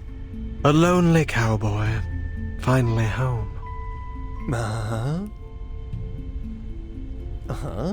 Okay. What a wonder. You're in time. The salon has just begun. And La Sociedad de Poetas de las Americas isn't like those salons that care more about who's invited than the art. All are welcome here. Okay, all I'm remembering from the design of the playable character of Aleph is that he had red, very luscious looking red hair. Unless... I don't remember how his... I don't remember right now how his basic art looked. I know the bandages and mask or whatever the hell he has on his face is a thing, but and the insane jacket, the insane asylum jacket, but is that him? A literary salon in a prison? Though, so far it seems to have more dancing than poems. Did you understand what that man just said? No, sorry, Timekeeper. I need a moment to think it through.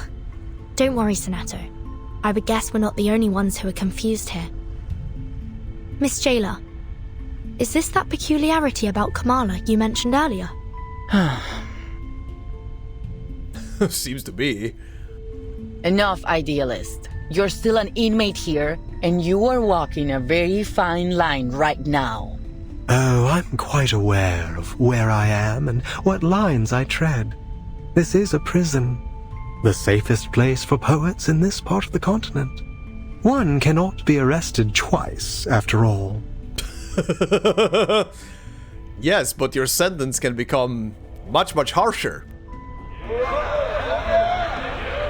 The man's words draw laughter from the other prisoners as they turn to discuss the speech with excitement. But please, don't trouble yourself with our little farce. What harm could a few poets possibly do? A lot. All the irregular rhymes and wild contradictions of aesthetics converge into a chaotic countercurrent, crashing against the newcomers. Recoleta clenches her fists in shock, certain that the man before her is her mysterious pen pal. Senor Idealist, might I ask you something? Hold on, Recoleta. All forms of communication with the inmates must conform to our regulations. We will need to record the conversation and submit it to higher authorities for review. I have some questions for the gentleman as well, but we're more than willing to follow the rules. I think the person I'm looking for might have attended this literary salon, or at least talked to some of its members. I'd wager she's spoken to that gentleman. That is, if she has been here at all. I see. Go ahead then. Just watch the time. As the visitors petition the jailer, Recoleta pushes past the... Oh. Are you Aleph? Oh, she's just asking. Pushes past the bustling crowd and takes a deep breath. The noisy atmosphere plunges into silence, just like the still waters nearby. The idealist is evidently taken aback by the name. Okay, it's definitely not him. Oh, another visitor looking for Olive. So you know him? Naturally, but I'm not obliged to speak of him to one who does not, stranger. Okay, so you're definitely not him, but you're kind of dressing like him. And by dressing, I mean the bandages. The salon host is non-committal, turning toward Recoleta's companions. And you, young lady in the hat, are you here for Olive as well? What a lively day this is. No, I'm looking for a blind woman. Her name is Doris. Ah, yes, I remember. Her writing was impeccable, like an exquisite crocodile skin handbag in a shop window. Elegant, yet condescending. Very interesting analogy of her writing style. Do you know where she is now? I'm not able to keep track of every inmate here, miss. Perhaps you should ask those who have seen everything from above, through the glass, where the scrutinizing eyes of power look down on us. Eyes? Yeah, he means the tower in the middle. The zoom out. That thing. She scans the prison hall. The walls, the great tower, and the pool remain unchanged. Nothing appears amiss. All the prisoners present nod in agreement, prompting a very sigh from the jailer. Have you taken your medicine today, idealist? I'm feeling marvelous. Today I require no help from them. I've warned you. It's unwise to act against the physician's orders. Act against him? No one may act against him here. The physician must have misunderstood us. I suspect he doesn't understand half of what we say. I'd like to know how he got his medical degree. Not by cracking open skulls, I should hope. The prisoners exchange knowing smiles. What a pity, jailer. You know, I've always believed you had the soul of a poet, just like us. We've already spoken enough rebellious thoughts outside of Comala. How else do you think we ended up in your nut house? We've been here far too long. Long after the junta was removed from office. Junta, okay. After our home became a deserted wasteland in the aftermath of the Latin American boom. What are you getting at? That power is boring, meaningless. Nothing holds on to power forever. And the one true connection we have to life is poetry. See, jailer? Even an outsider understands our ideas better than you. It's time to open your eyes to reality. La Sociedad is the only way for us to feel truly alive in here, beneath the gaze of those prying, ever-vigilant eyes. Idealist, last warning. Stop this now. Oh, damn. Fine, fine. All right, compañeros. Sadly, the salon must come to an end, as our jailer insists. The crowd murmurs and grumbles as they begin to disperse. Dear friends, I do not mean to abuse the power of suspense. I sincerely invite you to come with me to the heart of La Sociedad de Poetas de las Americas. Perhaps you'll find the person you look for there. The man strikes a gesture somehow equally comedic and solemn. We'd love to.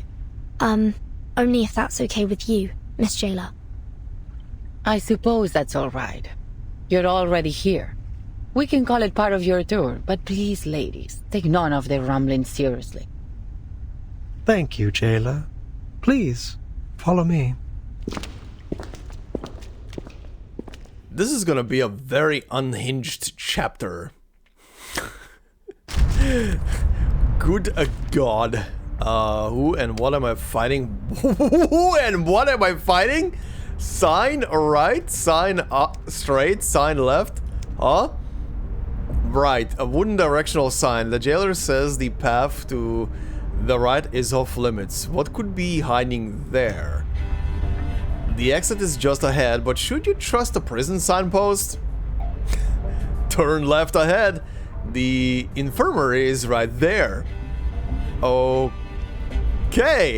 Huh? Держись, Алия. Так ярко и тепло. Oh, okay, is there a gimmick?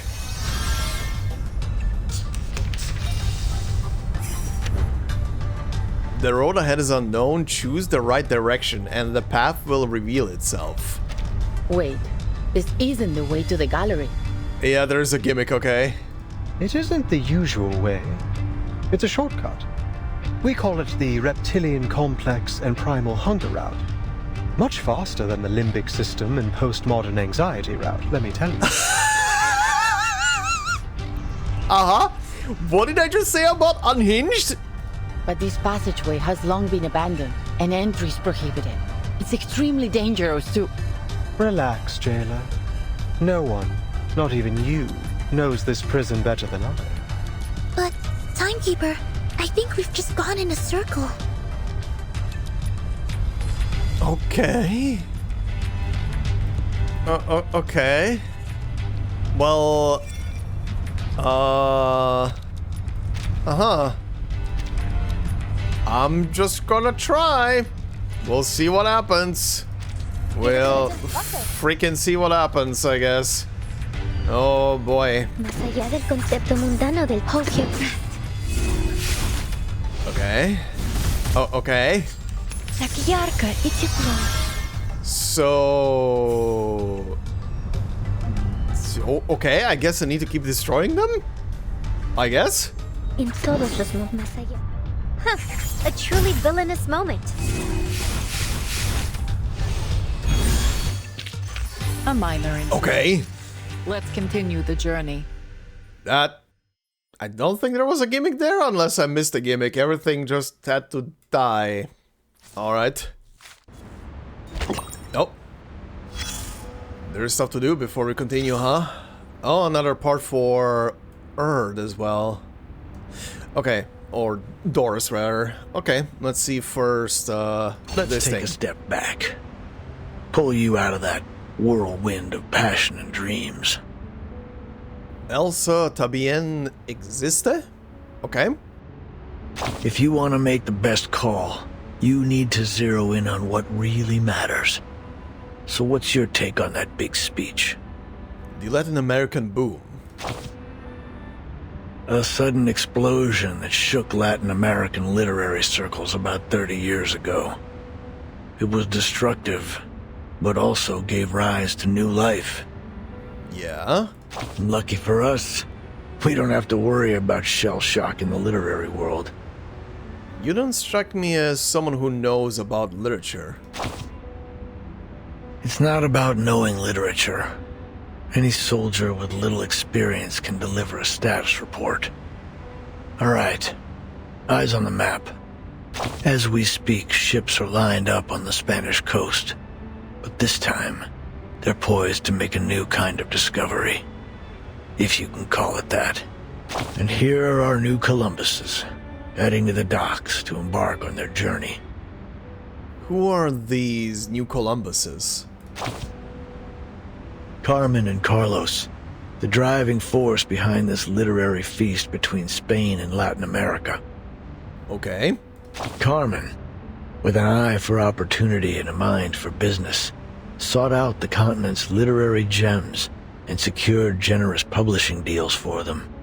Carlos, with his deep understanding of market dynamics, brought these works to the eyes of the European public.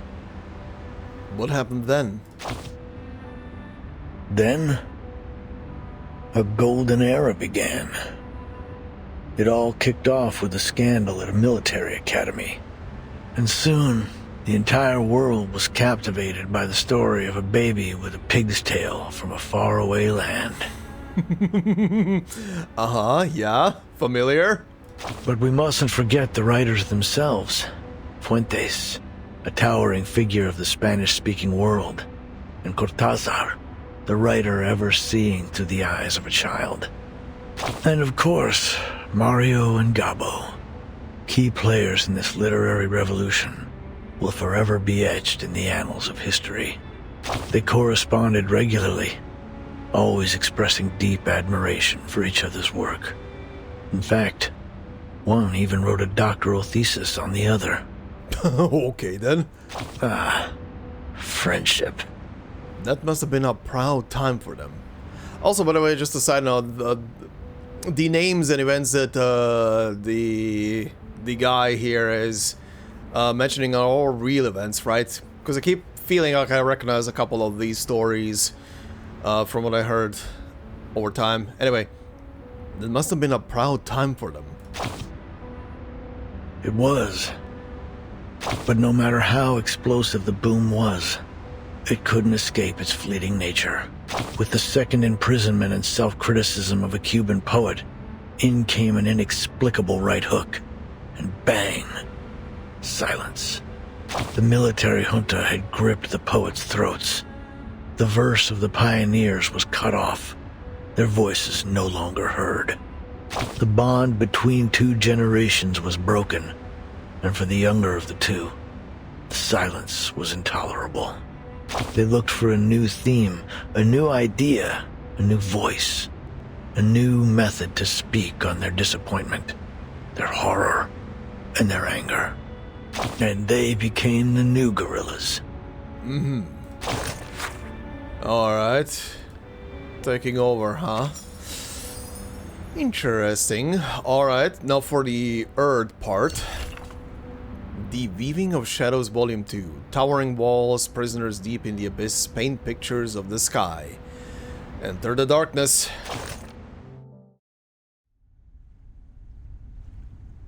Do we get the filter?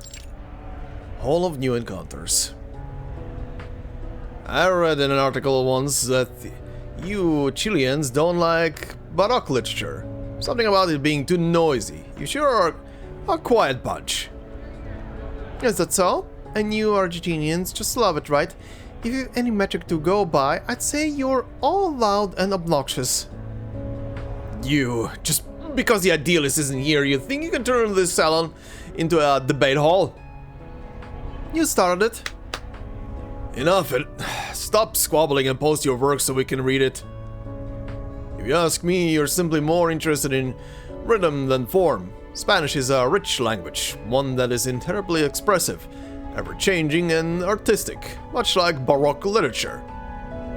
The typical quiet man's words douse the argument like a cold splash of water, sending the group into a rare moment of calm. Hey, finally seeing you in color. All jokes aside, I do miss them. Ever since those mad members of La Sociedad, we've had far fewer breakthroughs in stream of consciousness writing. I, for one, would gladly discuss the aesthetic value of stream of consciousness composition. Oh, and now we switch to... This is interesting. This is an interesting way to tell a story and how you recognize who you're looking through in it. Very interesting. As this new topic surfaces, the inmates' voices begin to rise once again. It was a most unusual literary salon, full of emotionally charged statements and biased opinions. But I didn't mind it. In fact, my feeling was quite the opposite. The inmates gave me an incredible feeling. Not one of them saw themselves as a prisoner stripped of their freedom. A group of literature enthusiasts coming together in an abandoned prison and collaborating to build an ideal nation. It felt as though it was the result of some kind of pact, but in reality it was clearly a government-run prison. Who the shit are you? You are unique. Everyone, quiet down. I have something to announce. An unfamiliar voice cuts off the clacking typewriter in Doris's mind. A woman walks out from the far end of the darkness and steps into the center of the salon, stopping before the whiteboard and podium. Mr. Idealist entrusted me with hosting the literature salon. He left a letter under a stone in the corner stating that he had a personal matter to attend to. For this session, I will now announce our next research topic. Fiction's duality in reflecting reality and the self. Fiction's duality in reflecting reality and the self. Interesting topic. Heavy gasps turned heads, and uproar spreads through the audience. Clearly, this wasn't the topic they were expecting. She raises the letter in her hand in a gesture for silence. Her name is Octavia. Like-minded fellows, aspiring writers. Since the turn of the century, the names that once shook the literary world have gradually faded into obscurity. Literature has been shoved aside in the world of art. People attend theaters, cinemas, and even art galleries to enjoy paintings and sculptures, but few can finish a book. Ain't that the truth? To be fair, ma'am, to be absolutely fair, compared to in times before books were cheaper and more readily available, today we have quite the abundance of media to consume. So yeah, it is the truth that nowadays we sadly cannot consume everything, and there's just too much to finish some stuff even. But it just is what the times are. You just need to handpick what you want to go through and finish it. Also, you can barely see it, but I'm just realizing she has a very interesting necklace, like a star, like a sun. What is left for us to do? When families are torn apart and our nations are ravaged by tyranny? Let stories be our weapon. They should be the sword that cuts through the bloody truth, the beacon that lights our way forward. The audience falls into silence. You could try writing a Latin American war. Wait, what? You could try writing a Latin American war and peace? I wanted to read it as off Latin American war and peace. Is that a typo or is that meant to be that way? Anyway. And we could continue with our original salon topic. The two aren't mutually exclusive. I've spent the whole month preparing for the topic the Idealist previously proposed. If you insist on changing the subject, then I'm afraid I'll have to take my leave. Miss Octavia, forgive me for interrupting, but this isn't the topic we agreed on. Everything you've said, we just can't do that. We haven't even figured out things for ourselves yet. Octavia, it's an interesting topic it is, but perhaps we can talk about it another time. Besides, don't forget the reason you're in here in the first place, for preaching that the novel is a weapon. Yeah, if it weren't for your rich daddy, he'll be on the gallows, not standing here preaching to us. Hey! These sound effects. Another prisoner stands, his voice clear. You've completely missed Miss Octavia's point. A great writer should be like an obsessive gravedigger, digging up the rotting flesh of social realism from the grave of our times.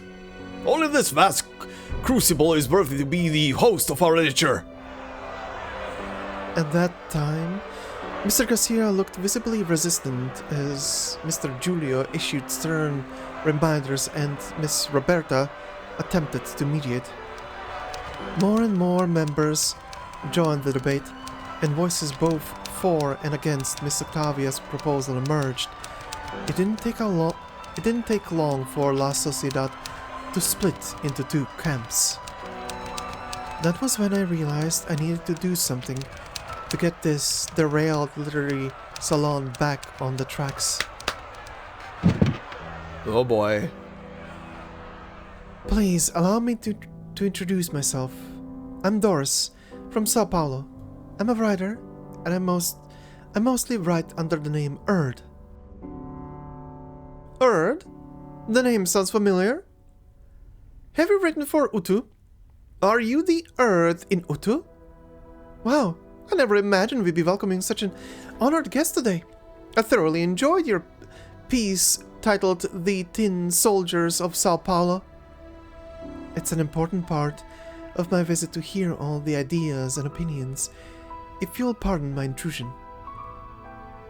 Then, tell me, Miss Erd, what are your thoughts on today's salon topic? A difficult question, one involving preference, a creative stance, and a political alignment. A scale that is never easily balanced. However, the answer has never been the most important part of such questions. In these restless times, literature has been overlooked, forgotten, pushed to the edge of the world. Much like Ushuaia. Some fall into deep thought, others nod in agreement, and a few look puzzled. The audience is largely unaware that the topic has already shifted. To most, this prison at the end of the world is a distant, cold place. Perhaps even a place of hopelessness. When a prisoner is first sent here, I cannot help but imagine that the first thing they feel is a stagnant pool of water and a calm, quiet despair. She seizes this chance to guide a literary salon back from the muddy trenches of ideology. She recalls the days of typing while looking out over the river, boats, and palm trees. Words are honest, they have no capacity to lie. I came here to gather material for my next book. I plan to record everything I experience in this place, faithfully. Oh, finally seeing you. Okay, yeah, you have an interesting earring and an interesting necklace. Uh-huh. And what kind of work are you planning to write? A non-fiction piece, I presume? About Comala prison? Its theme is fate. Okay. She's writing about fate. Interesting. Interesting quinkydink, huh? What in the shit am I looking at right now? What is this mess? But yeah, interesting thing that she would choose fate as a topic to write. Considering what we previously discussed about the character. And maybe having to do something with fate in general. Okay, let's see. Shadows of the living. Metallic sheen, rippling water, and shadows that peer back from within the dim reflection.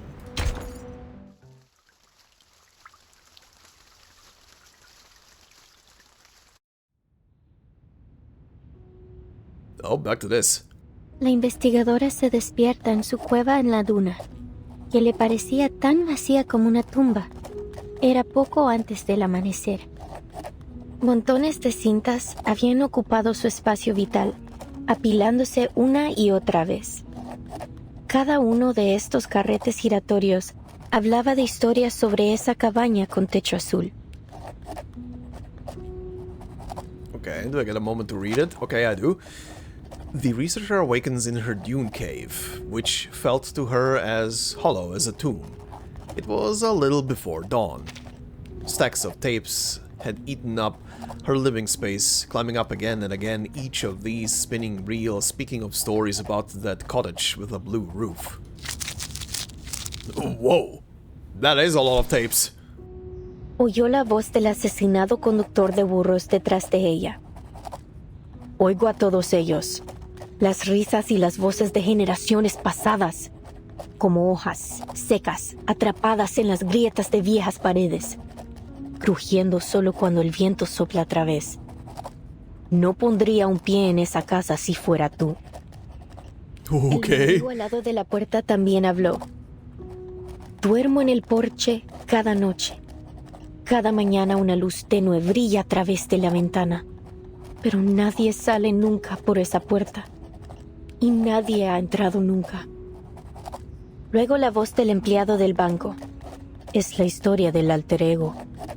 Esa casa debe haber estado llena de deudas que nadie reclamaría. Ok. La anciana enferma, luchando en su cama. Susurro. La casa recuerda esos días. Cuando la gente desaparecía en la oscuridad de la noche. Y los niños eran robados por las tormentas. La investigadora de paracausalidad había oído suficiente y volvió a dormirse. Solo quedaba el traqueteo del dado de Babilonia, resonando en su cueva vacía. Interesting. I almost feel like with the addition of her writing her story in here, we're almost following 3 separate stories right now. What in the shit is that mess in front of me right now? Okay, before I go into that, where were we? Also, what the hell were those shadows on that picture? She heard the voice of the murdered donkey driver behind her. I hear them all, the laughter and voices of generations past, like dry leaves caught in the cracks of old walls, rustling only when the wind blows through. I wouldn't set foot in that house if I were you. The door-side beggar spoke too. I sleep on the porch every night. Each morning a dim light glows through the window, but no one ever leaves through the door, and no one has ever entered. Then the bank clerk's voice. It's the story of the alter ego. That house must have been filled with depths no one would return to claim. The sick old lady, struggling in her bed, whispered, "The house remembers those days, when people vanished in the darkness of night, and children were stolen by the storms." The paracausality researcher had heard enough and drifted back to sleep again. There was only the rattling of the die of Babylon echoing in her hollow cave. She is writing an interesting story. I wonder where that is leading to and what the connection is going to be, but funnily enough, it kind of feels very connected to what is happening right now. Anyway, back to this. In a deteriorating activity hall, thousands of floating slips of paper form a blurred colossal face. Okay, yeah, I can see... Yeah, I can see it, There's the stern-looking eyebrows, eyes, nose, mouth. Yeah, okay. It is hard to imagine how the prisoners managed to transform this place into what it is now. I've always wanted to use the element of fantasy to better establish our theme. And I was right. How did I guess that he speaks like that?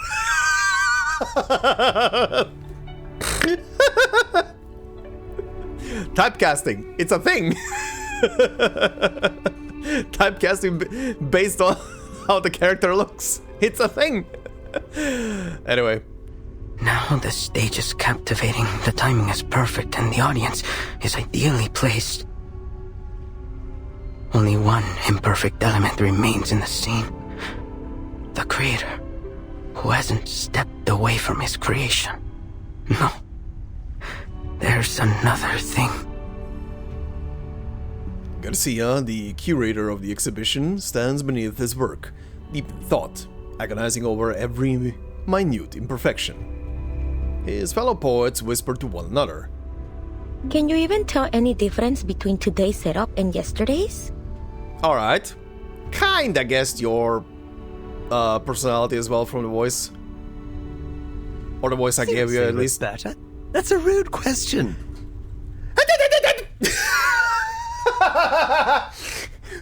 He's here! Of course he's here, he's an artist! I love that they are not even giving him a name. La Sociedad member number 1. This motherfucker is back! Well, what's the difference then? I can't see one either, but you should never judge art by how much it changes in a day. Oh, it's a yeah. creative process. Yeah? Motherfucker. We might be standing at the edge of the world, but art has no boundaries. We have to show him our support. Easy for you to say. He's been tinkering and tweaking for over 3 months. Even if the idealist himself entrusted him with this exhibition, he can still be wrong sometimes. This gallery is turning into a dump. Estoy viendo fantasmas, todos con las mismas caras, Garcia. Demasiados. Es fácil perderse en ellos. Question marks? I'm seeing ghosts all with the same faces, Garcia. All too many. It's easy to get lost in them. Having navigated through the labyrinth, the idealist, the leader of La Sociedad, arrives at the exhibit's entrance, accompanied by several new faces and the jailer. Idealist, you're back. Are these new recruits for La Sociedad? You must have had a very successful day. Sure. It is good to see you, Garcia. How has your vision progressed today? First a salon, and now an art gallery. Is this really a prison? Her shock is evident on her face, but her words are ignored as Garcia begins to vent his frustrations. As you can see, I've strived to push the element of fantasy in my work so that it might reach perfection. But why doesn't it look like what I imagine? It's like I'm trying to work on a shadow. Some shapeless thing that morphs and shifts by the hour. Idealist, am I losing it again? I took my medicine as instructed. It was never the pills that blinded you, my dear Garcia. You mustn't let tedious routine stifle what's truly alive. Remember, like those old poems, your exhibition must have a timeless rhythm that's never lost to the changing of minds. Garcia holds out his hands, as if grasping something fleeting but fails to hold onto it. Sorry, maybe I'm just not getting it. Look out. There's your answer. Though the sun rises the same way every day, the multitudes of shadows it casts are ever-changing. Isn't that the only constant in life? Change. We foolishly pursue stability and constancy, but our very world denies it. Take a step back. Take several, and see the truth for yourself, lest you too become lost among the shifting shadows. I get it now. It's the changing light that makes the exhibit seem different from what I expected. I shouldn't waste my time on freezing things in one perfect moment. Instead, I need to embrace change as it comes. I don't know how to thank you. I won't let you down. I must complete this exhibition. Complete my alter ego. Oh boy, okay. Uh-huh. The choice of word widens the writer's eyes. Did you say alter ego? And he called you Garcia. Is that your name? Garcia, where did you learn about this alter ego? Do you happen to write under the name... But the curator has already returned to his work, uninterested or oblivious to his visitors. Also, what was that? What was the tone that was playing just now, huh? Okay. So she probably knows who Garcia is, or what his pen name, I should say is probably. Interesting. Please, Recoleta, give our artist some space. Can't you see? He's already returned to his own time and space. He can't hear a thing you say. He's right. Garcia is deep in his own head now. He won't hear a thing until he's done with whatever he has to do. Even if the floor were to collapse out under us, I think he will be left standing in the air without even noticing. I'll believe it. Pardon me then. She takes a step back out of respect. All right, my dear guests. Please forgive my late introduction. Welcome to the Gallery of Bewilderment. What is that symbol there? I think that is part of the code and should not appear. Or something maybe was supposed to appear? Whoopsie. Thank you for inviting me here, Mr. Idealist. The Foundation's investigators have been carefully observing each prisoner's movements since they arrived. But unfortunately, there is no sign of Miss Doris. I imagine you're curious about what we do here, in the heart of La Sociedad de Poetas de las Americas. I have a better question. When are they gonna notice the one guy? The one guy! The one guy on the side, where... Should they notice him? We're putting together a magazine. A collection of poems from Comala. Our very own Casa de las Americas. Casa de las Americas? The idealist nods with a smile. Exactly. Named after its great predecessor. You're a fine mind indeed. At this very moment, all our compañeros are working on it. Garcia's exhibition, Alter Ego, is centered around the birth of this magazine. And here, you can see the signatures from all the poets involved, along with a few words they've written for it. Reading it is like looking into the soul of our society. All these signatures. Sonetto steps forward to examine the perplexing artwork. In the dim lighting, the enormous face appears to be looming watchfully over the entire room. A floating slip of paper catches her attention. Timekeeper, here! It's Dr. Doris' pseudonym, Erd. Also, I was just thinking to myself, wouldn't it be funny if this face somehow becomes the ending boss for this chapter? That would be funny as hell. Then she was here. Sonetto pockets the slip of paper dutifully. Precisely. She used to be one of us, and still is, if I may correct myself. Uh-huh. That was only like 3 days ago. Where is she now? You can ask around here. Maybe some of our members know where she went. Don't we all miss the familiar faces of old friends? I'm sure they'll do everything they can to help you find yours. As she finishes speaking, several enthusiastic prisoners come forward to greet the idealist. Mr. Idealist, I finished my short story. It's called Weightlessness.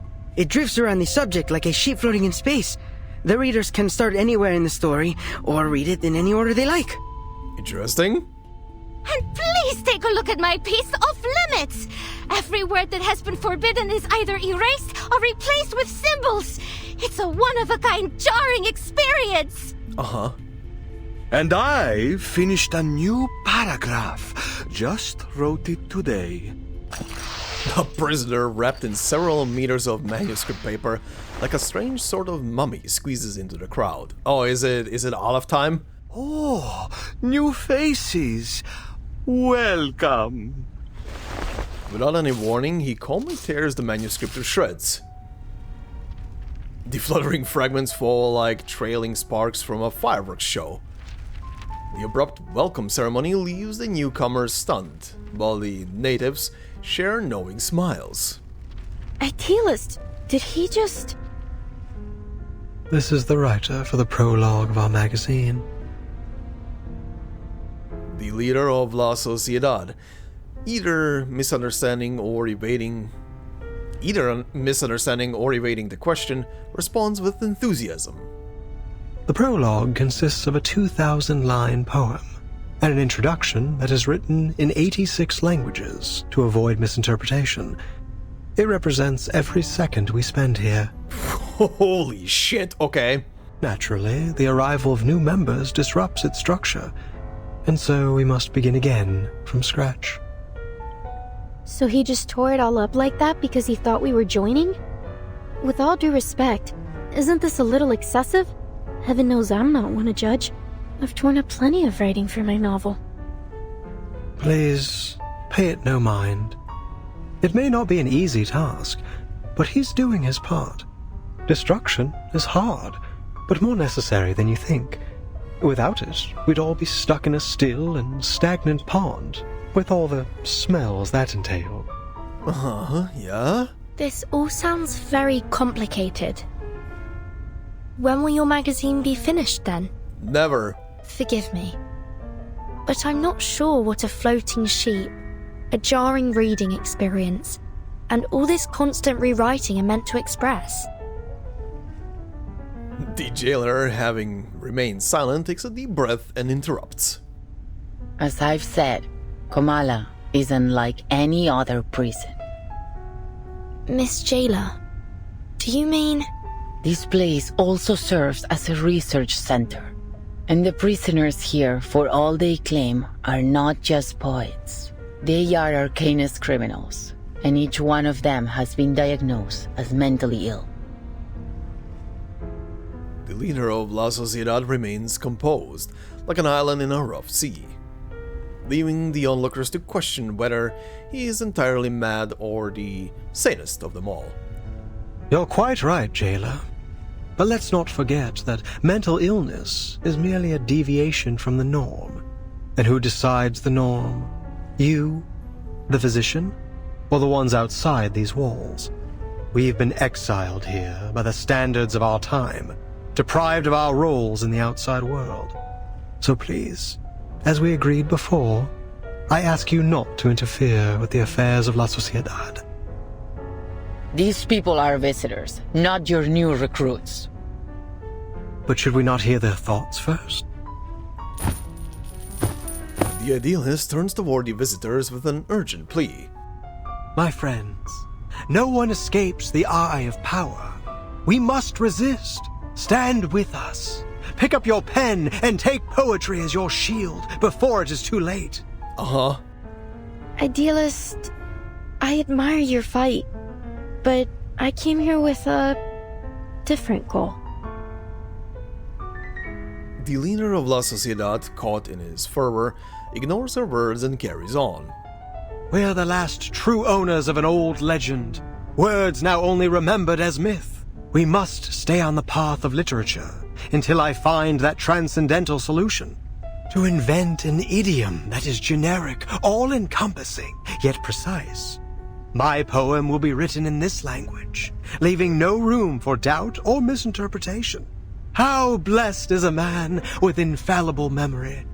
He holds the finer details of each object within him, more vivid than anyone else. In the end, he'll have all the answers, if time allows him.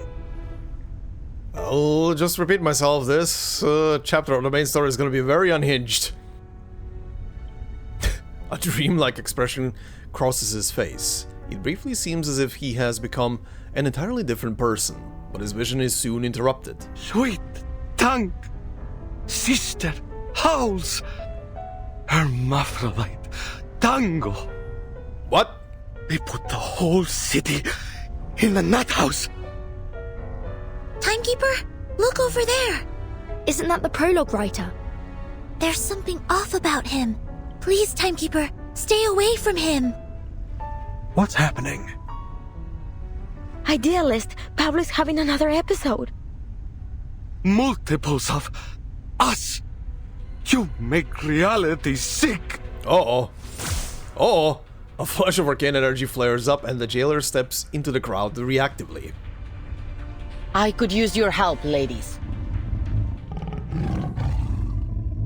Hell yeah, kitty cat. Okay. Alright. Oh, this is a different... is this a mini-boss battle or something? Comala prisoner. A prisoner of Comala prison, a zany member of the Poetry Society. Tore manuscripts, deranged screams, a nauseating reality. The city we live in is a madhouse. Okay, fixed member? Do you give me any other options? No? I mean, this is gonna be overkill, but sure, whatever. I have all the essentials for writing poetry. La acumulación de laberintos. Suéltalo todo una vez. Okay.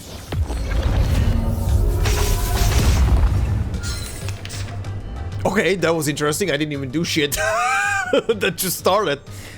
Okay, fine, sure. Why not? Why not? That was certainly a choice. Buff the, buff the extra member in here, sure. En todos los más allá. A little surprise. Damn, exploded. Battles have little meaning, save for the prizes to be won.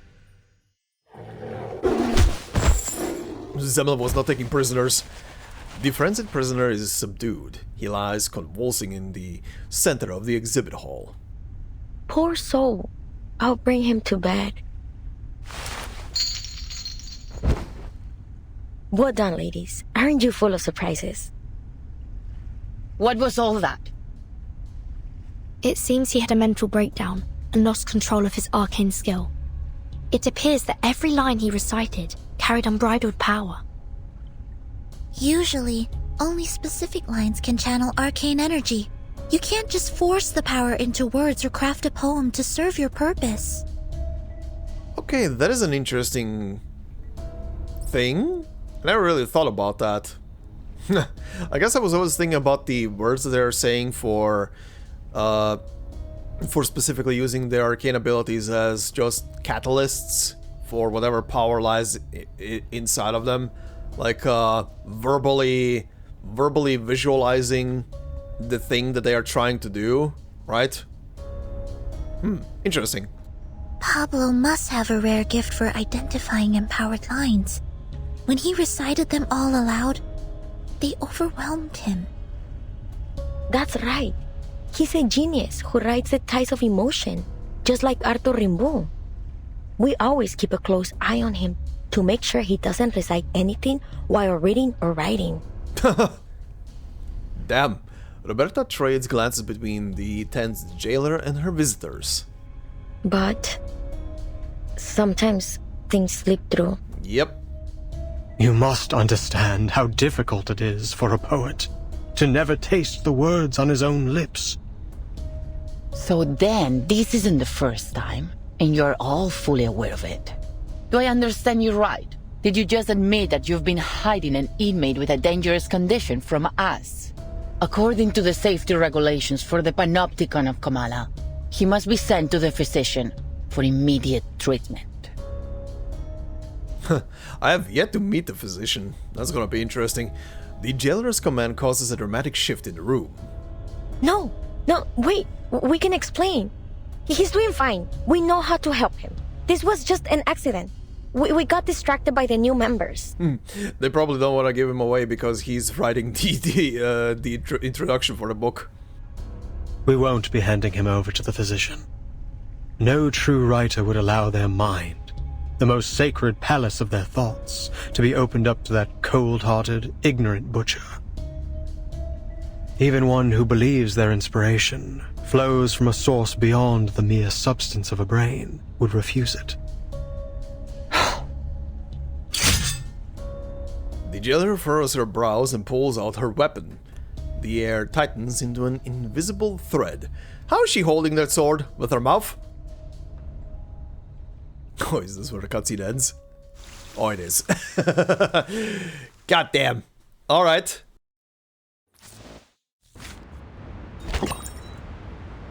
Oh, another piece for Erd. Interesting, but first, let's see. Typewriter record number P5. A woman's documentation of a blind society. Okay. Even though they refuse to discuss the outside world, spending even a few days inside the prison makes clear that the reason they are here is precisely what they avoid speaking about. Ushuaia is a cold town on the tip of Argentina's southernmost territory. The polar night, the frozen sea, the proximity to Antarctica, the endless winter. It all makes the place seem buried by time and forgotten. It possesses all the necessary qualities of a prison, making it an ideal place to send Arcanist suspects diagnosed with mental illness, a place to be forgotten. Setting aside the true definition of madness... Why did I immediately went to Far Cry 3. Fuck's sake. Anyway. Setting aside the true definition of madness and their status as prisoners, what I see in this prison are former poets, writers, and social activists. In their era, some spoke of poetry, then disappeared from society for owning a book by Jean-Paul Sartre. Some incited grassroots rebellion against hierarchical structures only to be exiled. They were repeatedly questioned. Why do you read these books? Why do you write these poems? They were branded thought organizers and eventually sent here to partake in an experiment conducted under the names of Fosalt and psychoanalysis. It is nearly impossible to determine whether their madness was defined by society because they resisted order, or if it was induced through relentless electric shocks and torture. Or perhaps all of these reasons are one and the same. This reason is often avoided, sanitized or ignored, because deep down we all know how deeply it is woven into the fabric of all of our lives. At first they said nothing, but this very act of deliberate avoidance was what truly conveyed their grief and fear. Interesting. Okay.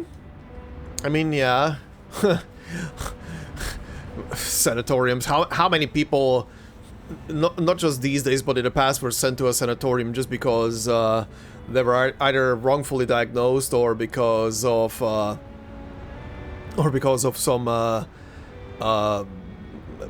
someone falsely accusing them. Also, now that I'm looking at it, our boyo was right here, but never then again appeared in a cutscene, which is very interesting. Let's see. The Weaving of Shadows, Volume 3. Rust fills the air, and an exiled bird has found a branch to rest upon.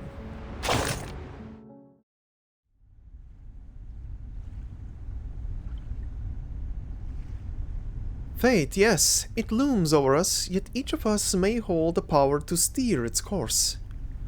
Just like this nation of contradictions, its fate should also be... In that case, shall we officially begin this salon?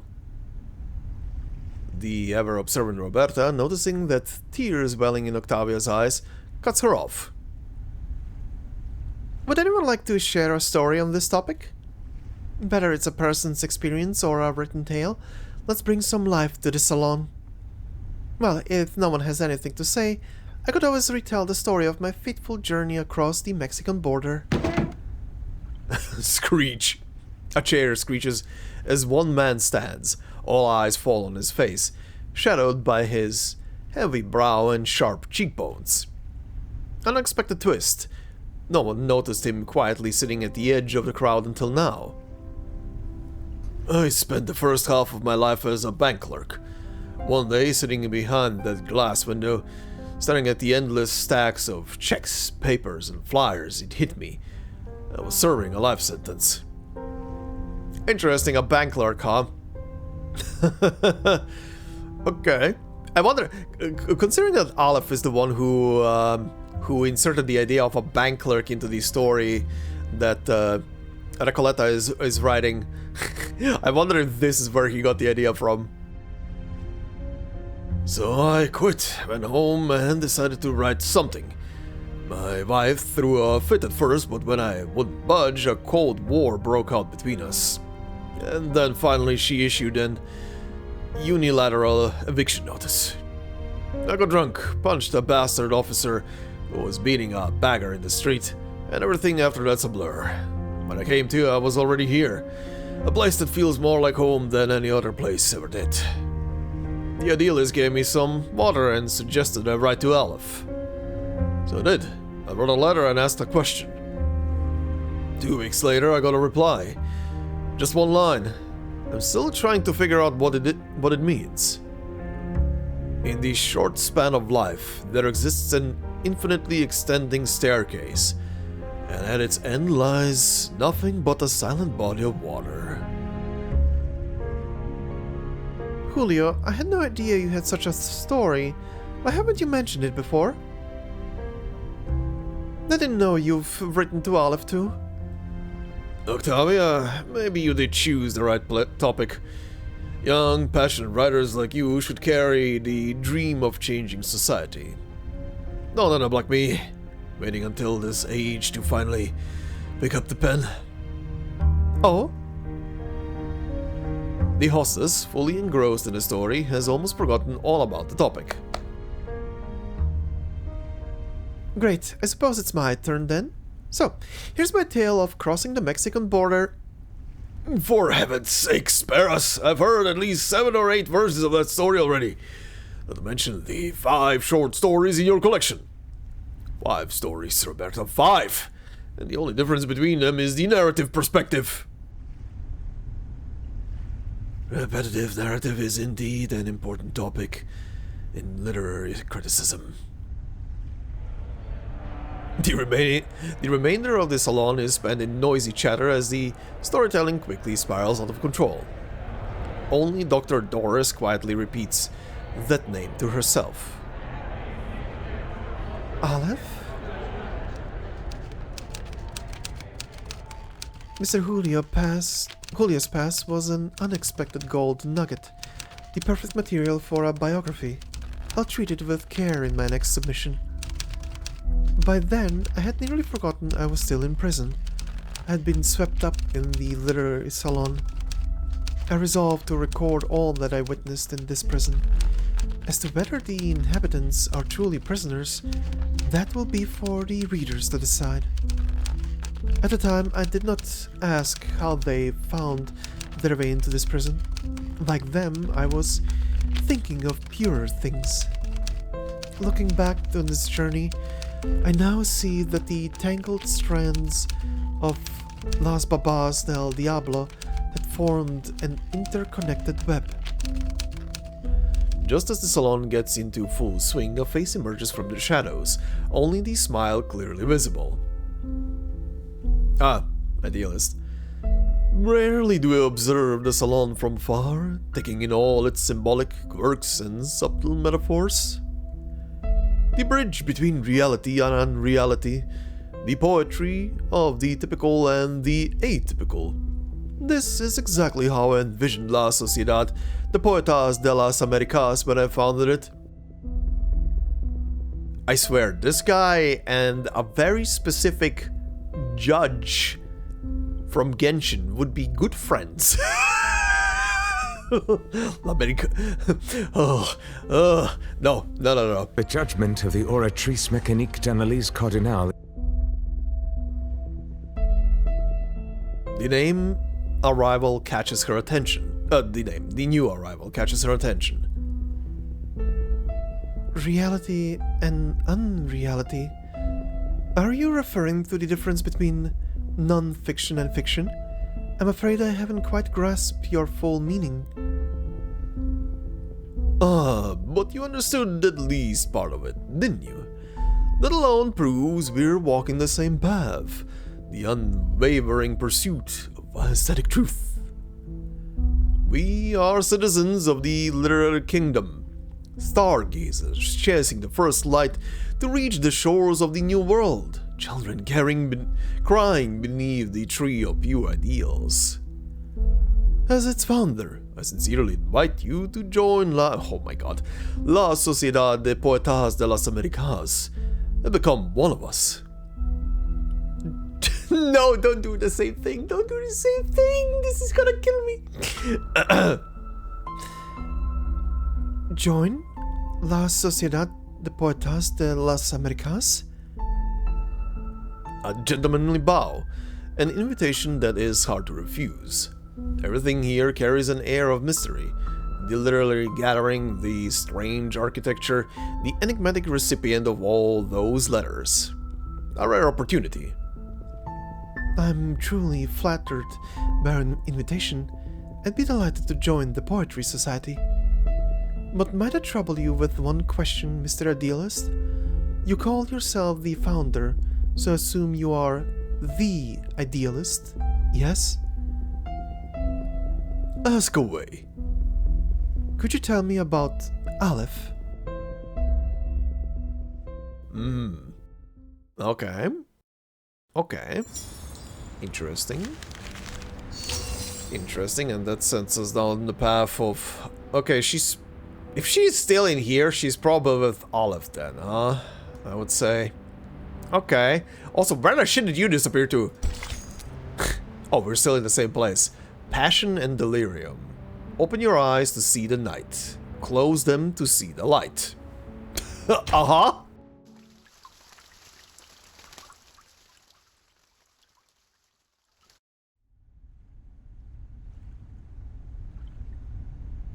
This is a serious violation of the rules. I'll have to report this to the physician, and all of your treatments will need to be reassessed.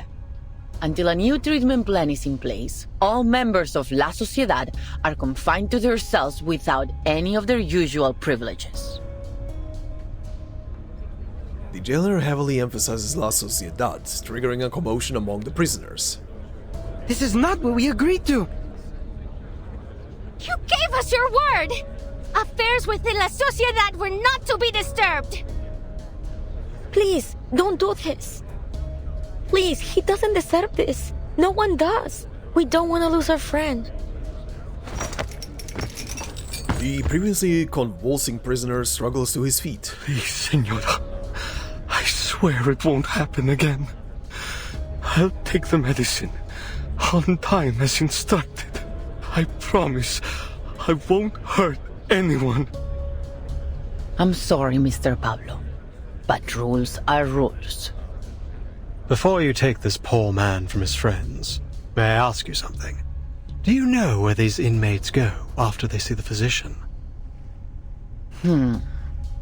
My duty is to keep order here.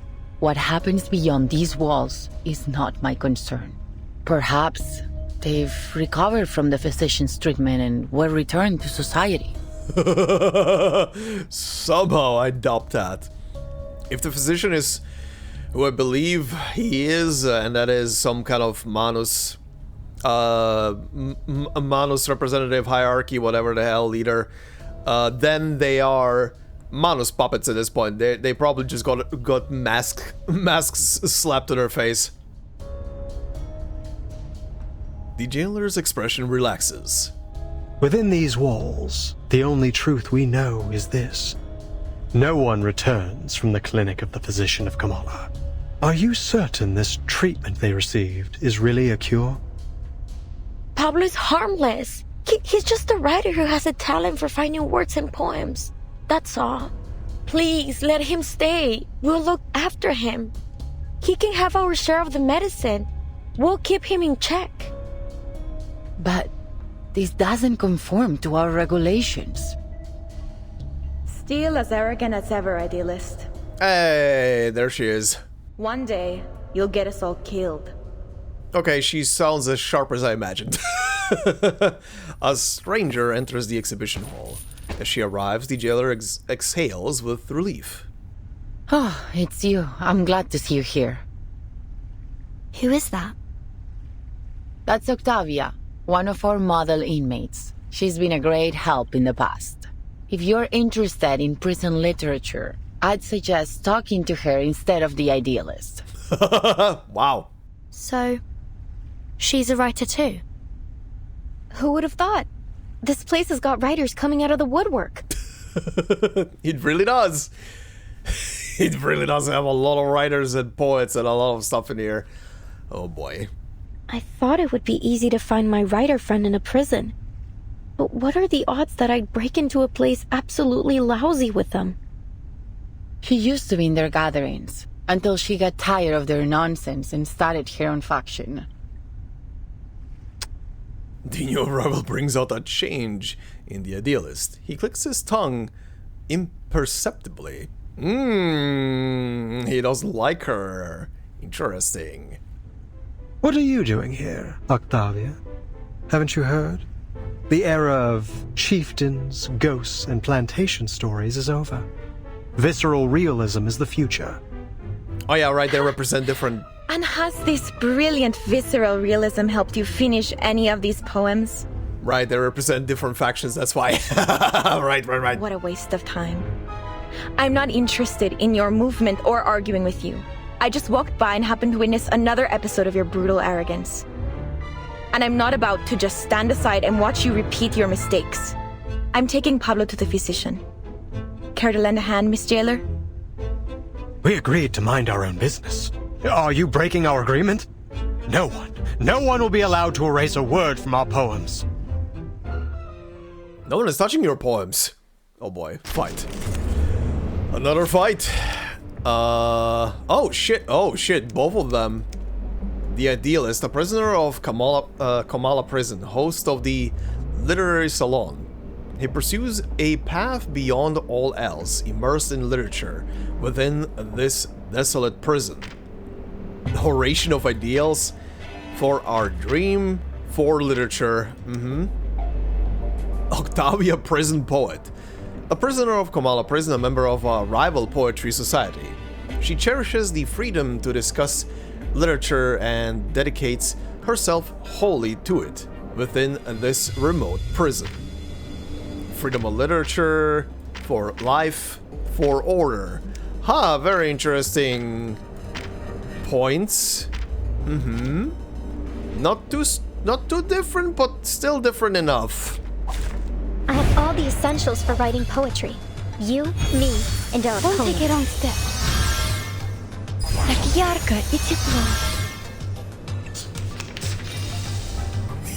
Haven't you let your ego cause enough trouble, idealist?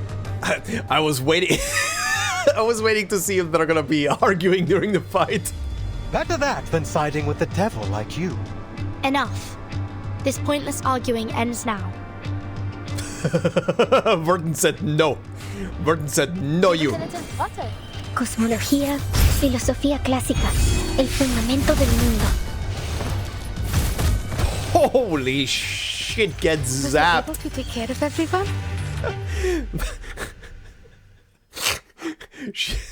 Adele brought some electroshock therapy. Oh. Stand down, both of you. That's a nice classical piece all of a sudden playing. The heated debate continues without any concern for the jailer's warning. You've never listened. I pity your followers. To be led by such a reckless megalomaniac. Do you even think about the consequences of your actions? We fought hard to earn the freedom to discuss literature under their watch. Your impulsive ego threatens to destroy everything we've built here. Spare me the lecture, Octavia. We don't need permission to do as we please. You're just another puppet of power, kneeling to the eyes behind those glass walls. They've trained you to believe it was your own decision, to be good and conform. Who could have done a better job? When I look at you, all I see is a sheep, docile and obedient, just the way the tower wants. What kind of work could someone like you create? Literature isn't defended by those lounging in cozy rooms, scribbling to soothing music. Have you looked in a mirror, idealist? You've become a pathetic windmill-tilting fool, a monster tearing down everything around you. I like the Don Quixote analogy there. A beast of prey, you mean? Naturally, a sheep would be appalled by the mere thought of such a creature. A fearful sheep caught in a vine, confusing the blade that would set it free with the jaws of a tiger. Such a master of metaphor. But I beg you, learn to distinguish right from wrong, fantasy from reality. Only then can you truly lead our people toward what's right. Distinguish right from wrong? Don't make me laugh. Is that the limit of your vision? You... Oh boy, she's shaking. Oh shit. The impassioned leader jumps on a nearby bench, striking a dramatic pose before the crowd. He raises his arms and... Friends, listen to me! Uh-huh. There is no truer home to literature than a prison! A blast is a blast of a deafening sound and all word fall from the air. Well then. Uh-huh. What the shit? Well, the idealist's expression freezes, his eyes start... Uh-huh. All the scrolling text. His eyes surge down from a frozen face to a dark red hole in his chest. An ominous shade of crimson seeps out. No! No! Oh shit, she has his blood splattered on her face. The horrified Arcanist stumbles back, screaming. Who did this? Hands behind your head and drop to your knees. All of you, now! Who the shit has a gun? This is your last warning. The kitty's angry. The prisoners show no reaction to the jailer's final ultimatum. They stare at the idealist, unmoving. Idealist, you're bleeding. It's in your chest. Yeah, that's what happens when you get shot, my dear. This guy's about to become a martyr, isn't he? As his life drains away, the idealist appears unsurprised. He simply turns his gaze toward Recoleta. You must. Yes. Idealist? You must what? Unfinished words dissolve into silence as the prison itself begins to tremble.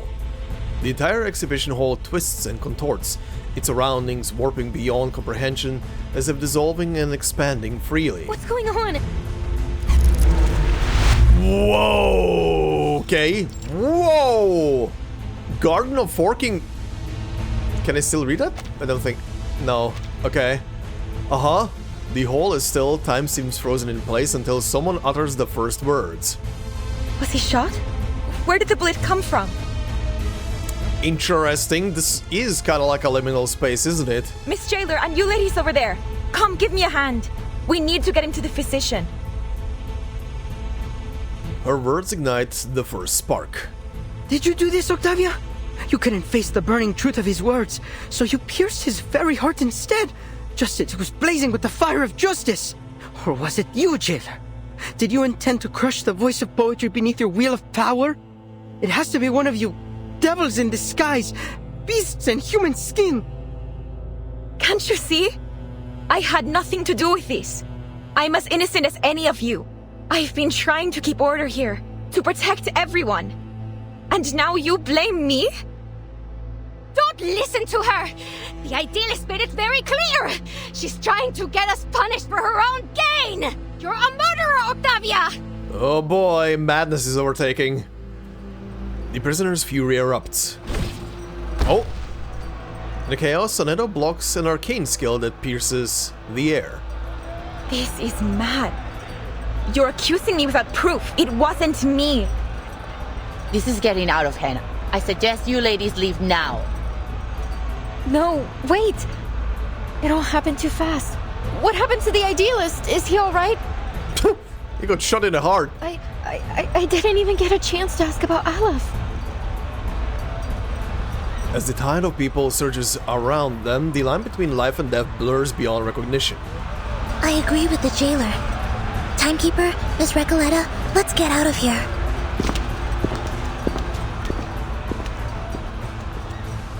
Okay. This was very interesting. The violent conflict rages on and everything else becomes meaningless. The illusion of time dissolves, its flow unknown. Under the garden's influence, the frenzy of prisoners begins to resemble an unreadable, chaotic epic. At this moment, an unidentifiable figure enters their midst, though no one takes notice. The newcomer scrutinizes the motionless corpse. His vitals are gone. At last, some peace and quiet. Well, for a liar and a thief like him, there's hardly a better end than this. Uh-huh, and you are? Ooh, that's D20. He reaches into the idealist's coat pocket and pulls out a die. Also, it's seeping with the same shitty ooze that Manus usually has in their masks, isn't it? It is an artifact marked by patterns veiled in smoke, an object seemingly not meant to exist in this world, a 20-sided die known only through an omniscient perspective. And now it is stained in an utterly corrupted blackness. Just as I thought. You had it all along.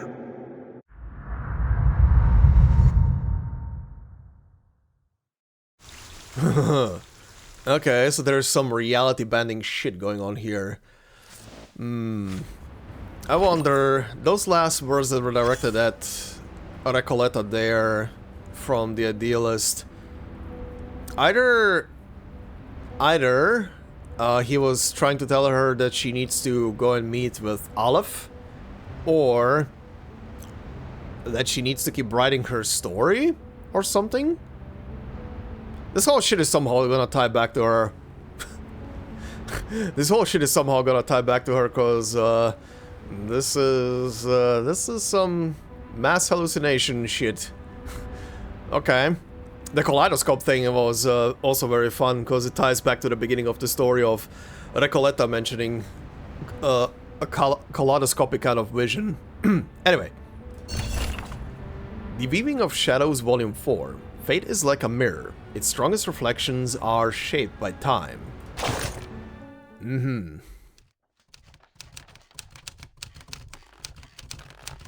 Up to this point, I have participated firsthand in several sessions of La Sociedad de Poetas de las Americas.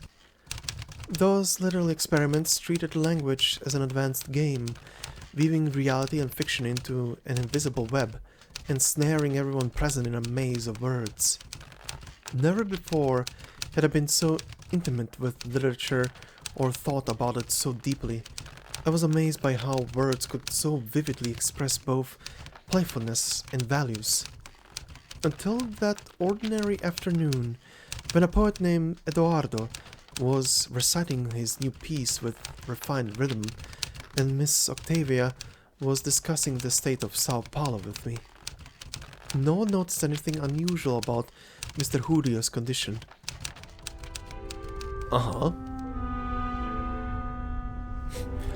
Also, the way she's writing this whole thing, it feels like she's been in here for more than 3 days. Cause didn't she, like 3 days before the Timekeeper arrived to this prison as well, arrive in the prison herself?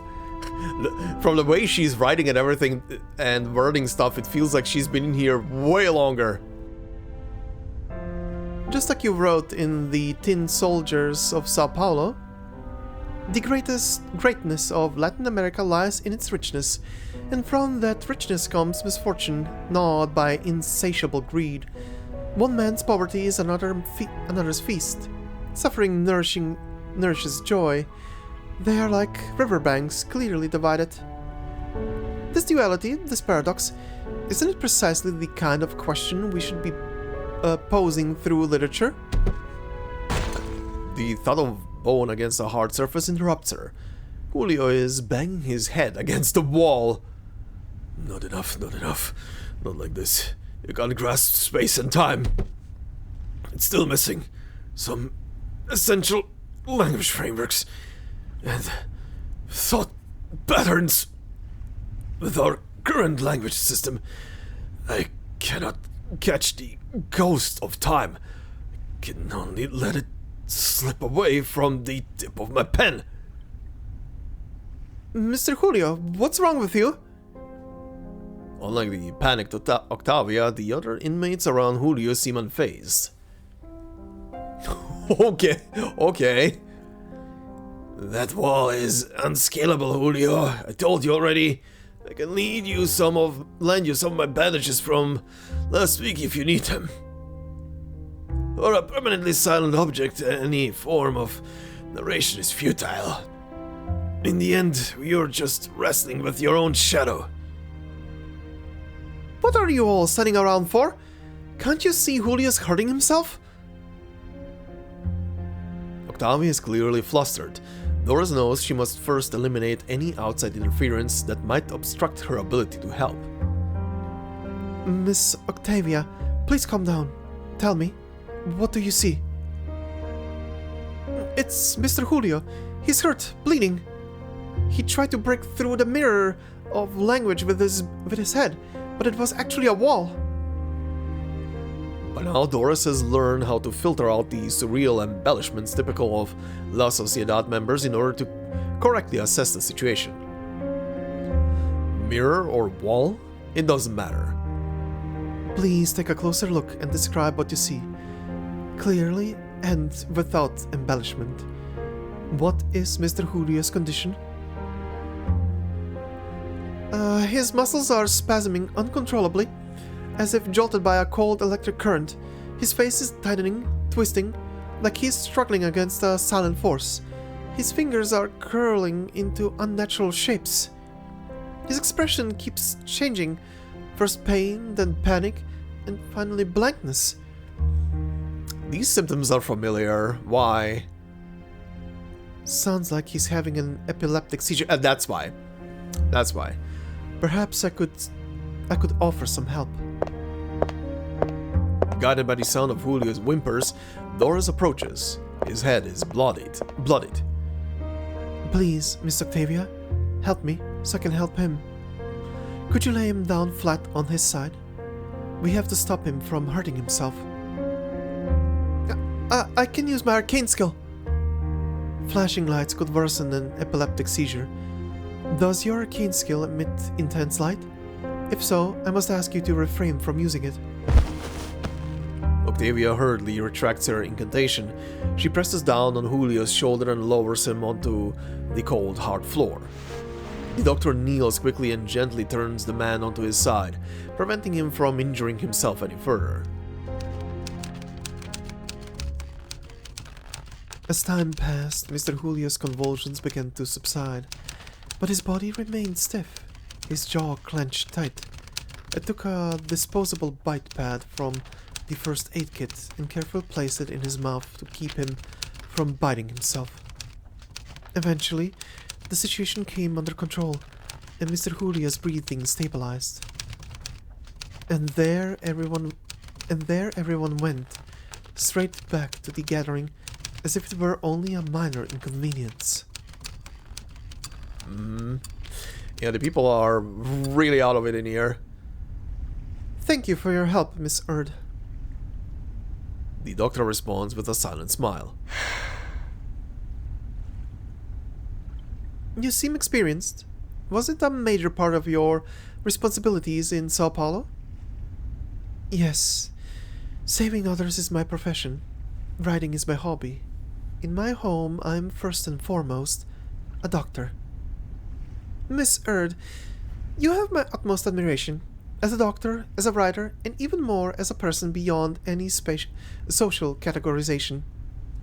You, a doctor who actually lived in the favelas, pointed the barrel at yourself before wielding your words as a weapon. Compared to you, I've achieved nothing of substance. All I do is weave ideals around, as if that's enough. Miss Octavia, I'm simply a writer who follows her curiosity. I'm afraid I'm not qualified to provide you with any concrete evidence, nor am I as great as you say. You're well prepared for your vision and ambition, for modesty is such an essential part of writing, and you've just demonstrated a skillful use of introspection. Thank you for your kind words, but I'd like to return to my room and think for a while. See you tomorrow. Interesting. Oh, we're still going. Cell, Comala prison. The idealist pursues his ideal to erect a magnificent vision atop the Tower of Literature. But for those outside the tower, what good is that magnificence?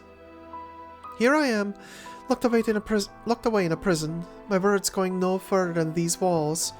I even only have my life because of my wretched father. It was foolish to think that ideas alone could ease people's pain.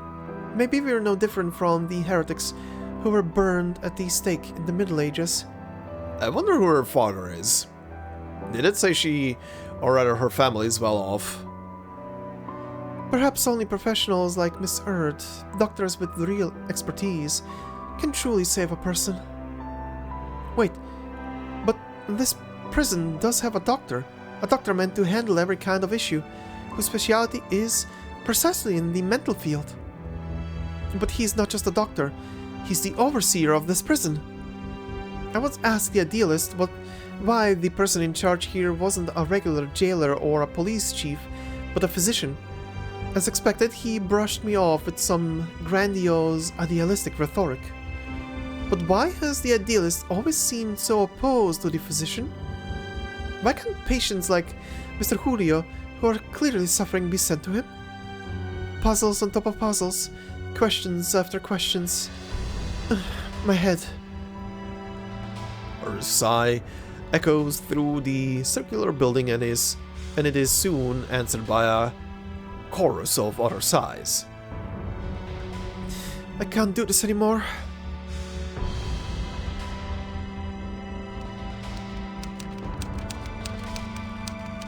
Miss Octavia turned and walked away. Though she looked disheartened, I could still see the power of the unwavering force that drove her forward. What would that force be for? What would that force be for me?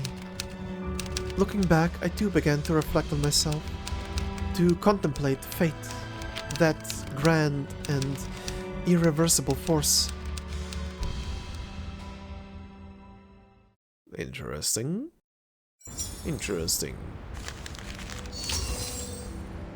I also do wonder if these little bits, the story that we are reading about what happened in the prison from Earth's perspective, if this is something that maybe Vertin is experiencing as she found her manuscript that she's writing, and she's reading it now. But and we are in a prison cell, nice. But I think this is gonna be a good place to stop the story part for today. This is interesting so far, very layered, and I'm starting to doubt what the reality of this place even is. There seems to be quite something here. I mean, the moment the Idealist got shot, the entire visual perspective of the place changed to a grassy landscape under your feet, which is very interesting. That the floor changed, and the background as well immediately shifted to something else. I wonder what's going on here, and if the prison is somehow maybe just someone's collective unconscious or some bullshit like that again. I mean, we do have a story that technically comes after this in release order that had to do with the collective unconscious. So I guess we'll see. Hey, look at this. Rewards that I can actually pick up from this thing again. But anyway, before we're gonna wrap up, we will do some pulls. So let's do those. Alright, Marsha, what are you? Shield, lingering glow, and support. Huh. I honestly thought you were gonna be a regular healer, considering, you know, this. Okay, you're also a beast, which is very interesting. What do you have? Accumulates lingering glow, mutually exclusive with blood death. Right, lingering glow. Whenever an enemy is inflicted with burn or halo. Okay. Actually, who are they putting you together with? Oh wow, interesting teams. Hey, I can actually use Argus.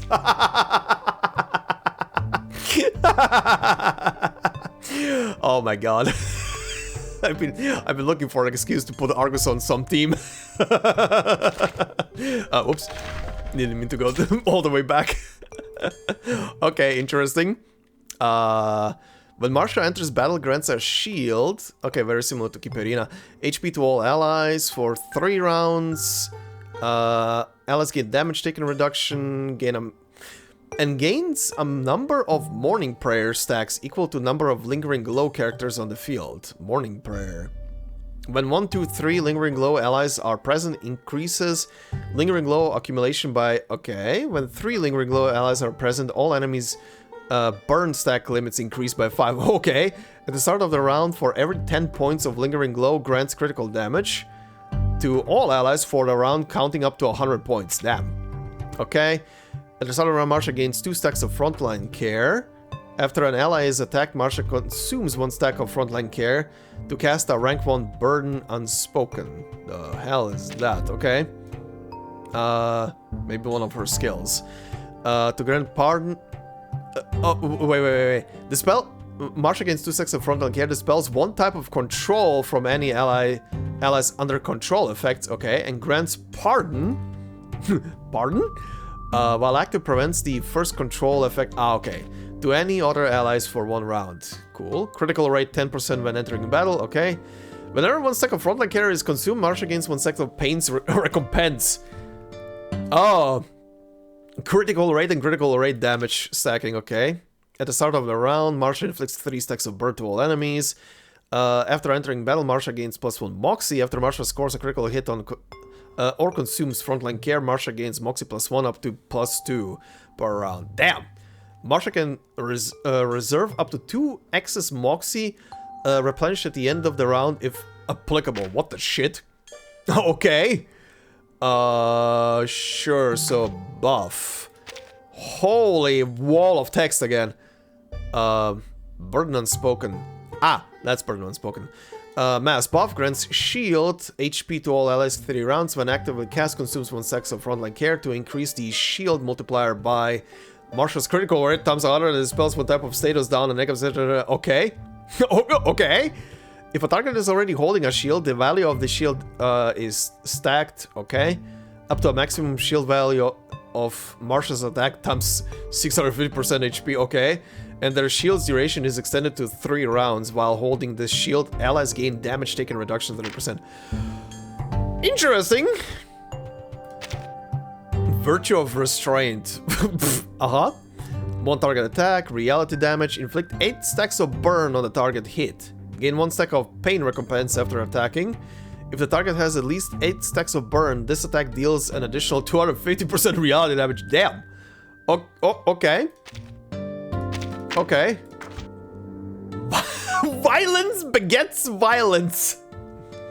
Mass attack gain 1 stack of pain's recompense and deals 750% reality damage to all enemies. Inflicts 4 stacks of burn on the target's hit. After attacking, consumes up to 5 stacks of pain's recompense and grants the same number of discipline forge stacks to all allies. What the shit is that last thing? Oh, more critical rate and excess critical rate goes into critical damage. Each stack grants incantation might 1% in critical damage. Oh, Jesus Christ. Interesting buff unit. Shield buff and can dish out damage. She would fit in very well with Arcanists' usual menagerie of harm assists. AKA healers that are doing damage to heal. Okay, let's see how this is gonna go. And the last one was Broom, literally, what, 3 pulls ago? Yeah. Okay, well, let's see how this goes. First pull.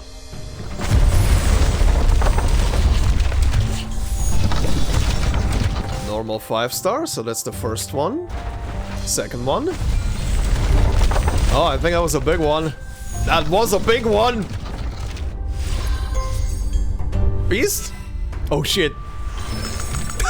The suitcase of yours. You carried it through the fires of war. Yet inside it is a place of joy and comfort. That fact alone fills me with wonder.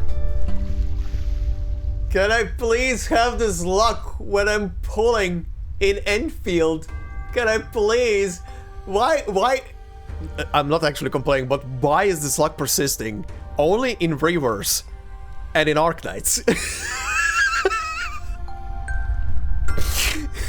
Why only in these 2 games? Okay, well, character has been acquired. Guess I'm gonna build her up. I will definitely build her up. I need more units that are in support roles. Currently, like I said, Robuska is carrying super hard. Kiparina is starting to appear on some teams, and I guess Marsha can go on another team. I wonder, she probably, obviously I'm not gonna see his kit until in like what 20 days from now approximately. But I'm wondering if she pardon by the way, my voice keeps going in and out today, like the voice crack. Ugh. I don't know what's happening. Anyway, but yeah, I wonder, is she also very much so meant to be on Mr. Igor's team? I will definitely be pulling for that character. But yeah, I'm kind of wondering. I have no idea what he does, but I mean, they're on the same banner, maybe. But anyway, mission accomplished. Characters acquired. Main story is progressing. It is pretty chunky. I didn't expect to have like so many layers in the main story, to have the whole like what's the word I'm looking for? Like to have oh, I just noticed her, sorry, getting distracted. Her, I wasn't even looking earlier. This says St. Paulo Foundation, or Paulo Foundation rather. Huh, okay. So she definitely, oh yeah, she does. She has the Xeno emblem on her. Okay, I'm getting distracted. Maybe I shouldn't think about this too hard. But yeah, anyway, the story is really multi-layered in a sense, and I do wonder where this chapter of the main story is gonna go. I do love the callbacks. Obviously, stuff happened before this with the free breeze and everything. I like that it connects back to that, and yeah, I'm looking forward to it. I'm looking definitely forward to it, how this is gonna go. I love that 2 stories now in a row that I'm going through are themed around some kind of mental perception and reality bending shit. This is working great. This is working amazingly. But yeah, anyway, this is where we're gonna wrap up this episode, so hope you all enjoyed. If you did so, please consider leaving a like, it would help out a lot. If you're new to the channel, consider subscribing, and if you want to support me more directly, memberships are open on the channel. As I always say, no video will be behind a membership, it's purely there for support, so thank you very much to all the members already doing so, much appreciated. And I hope you all have a fantastic day wherever you are, and I will see you in the next one. Until then, bye bye.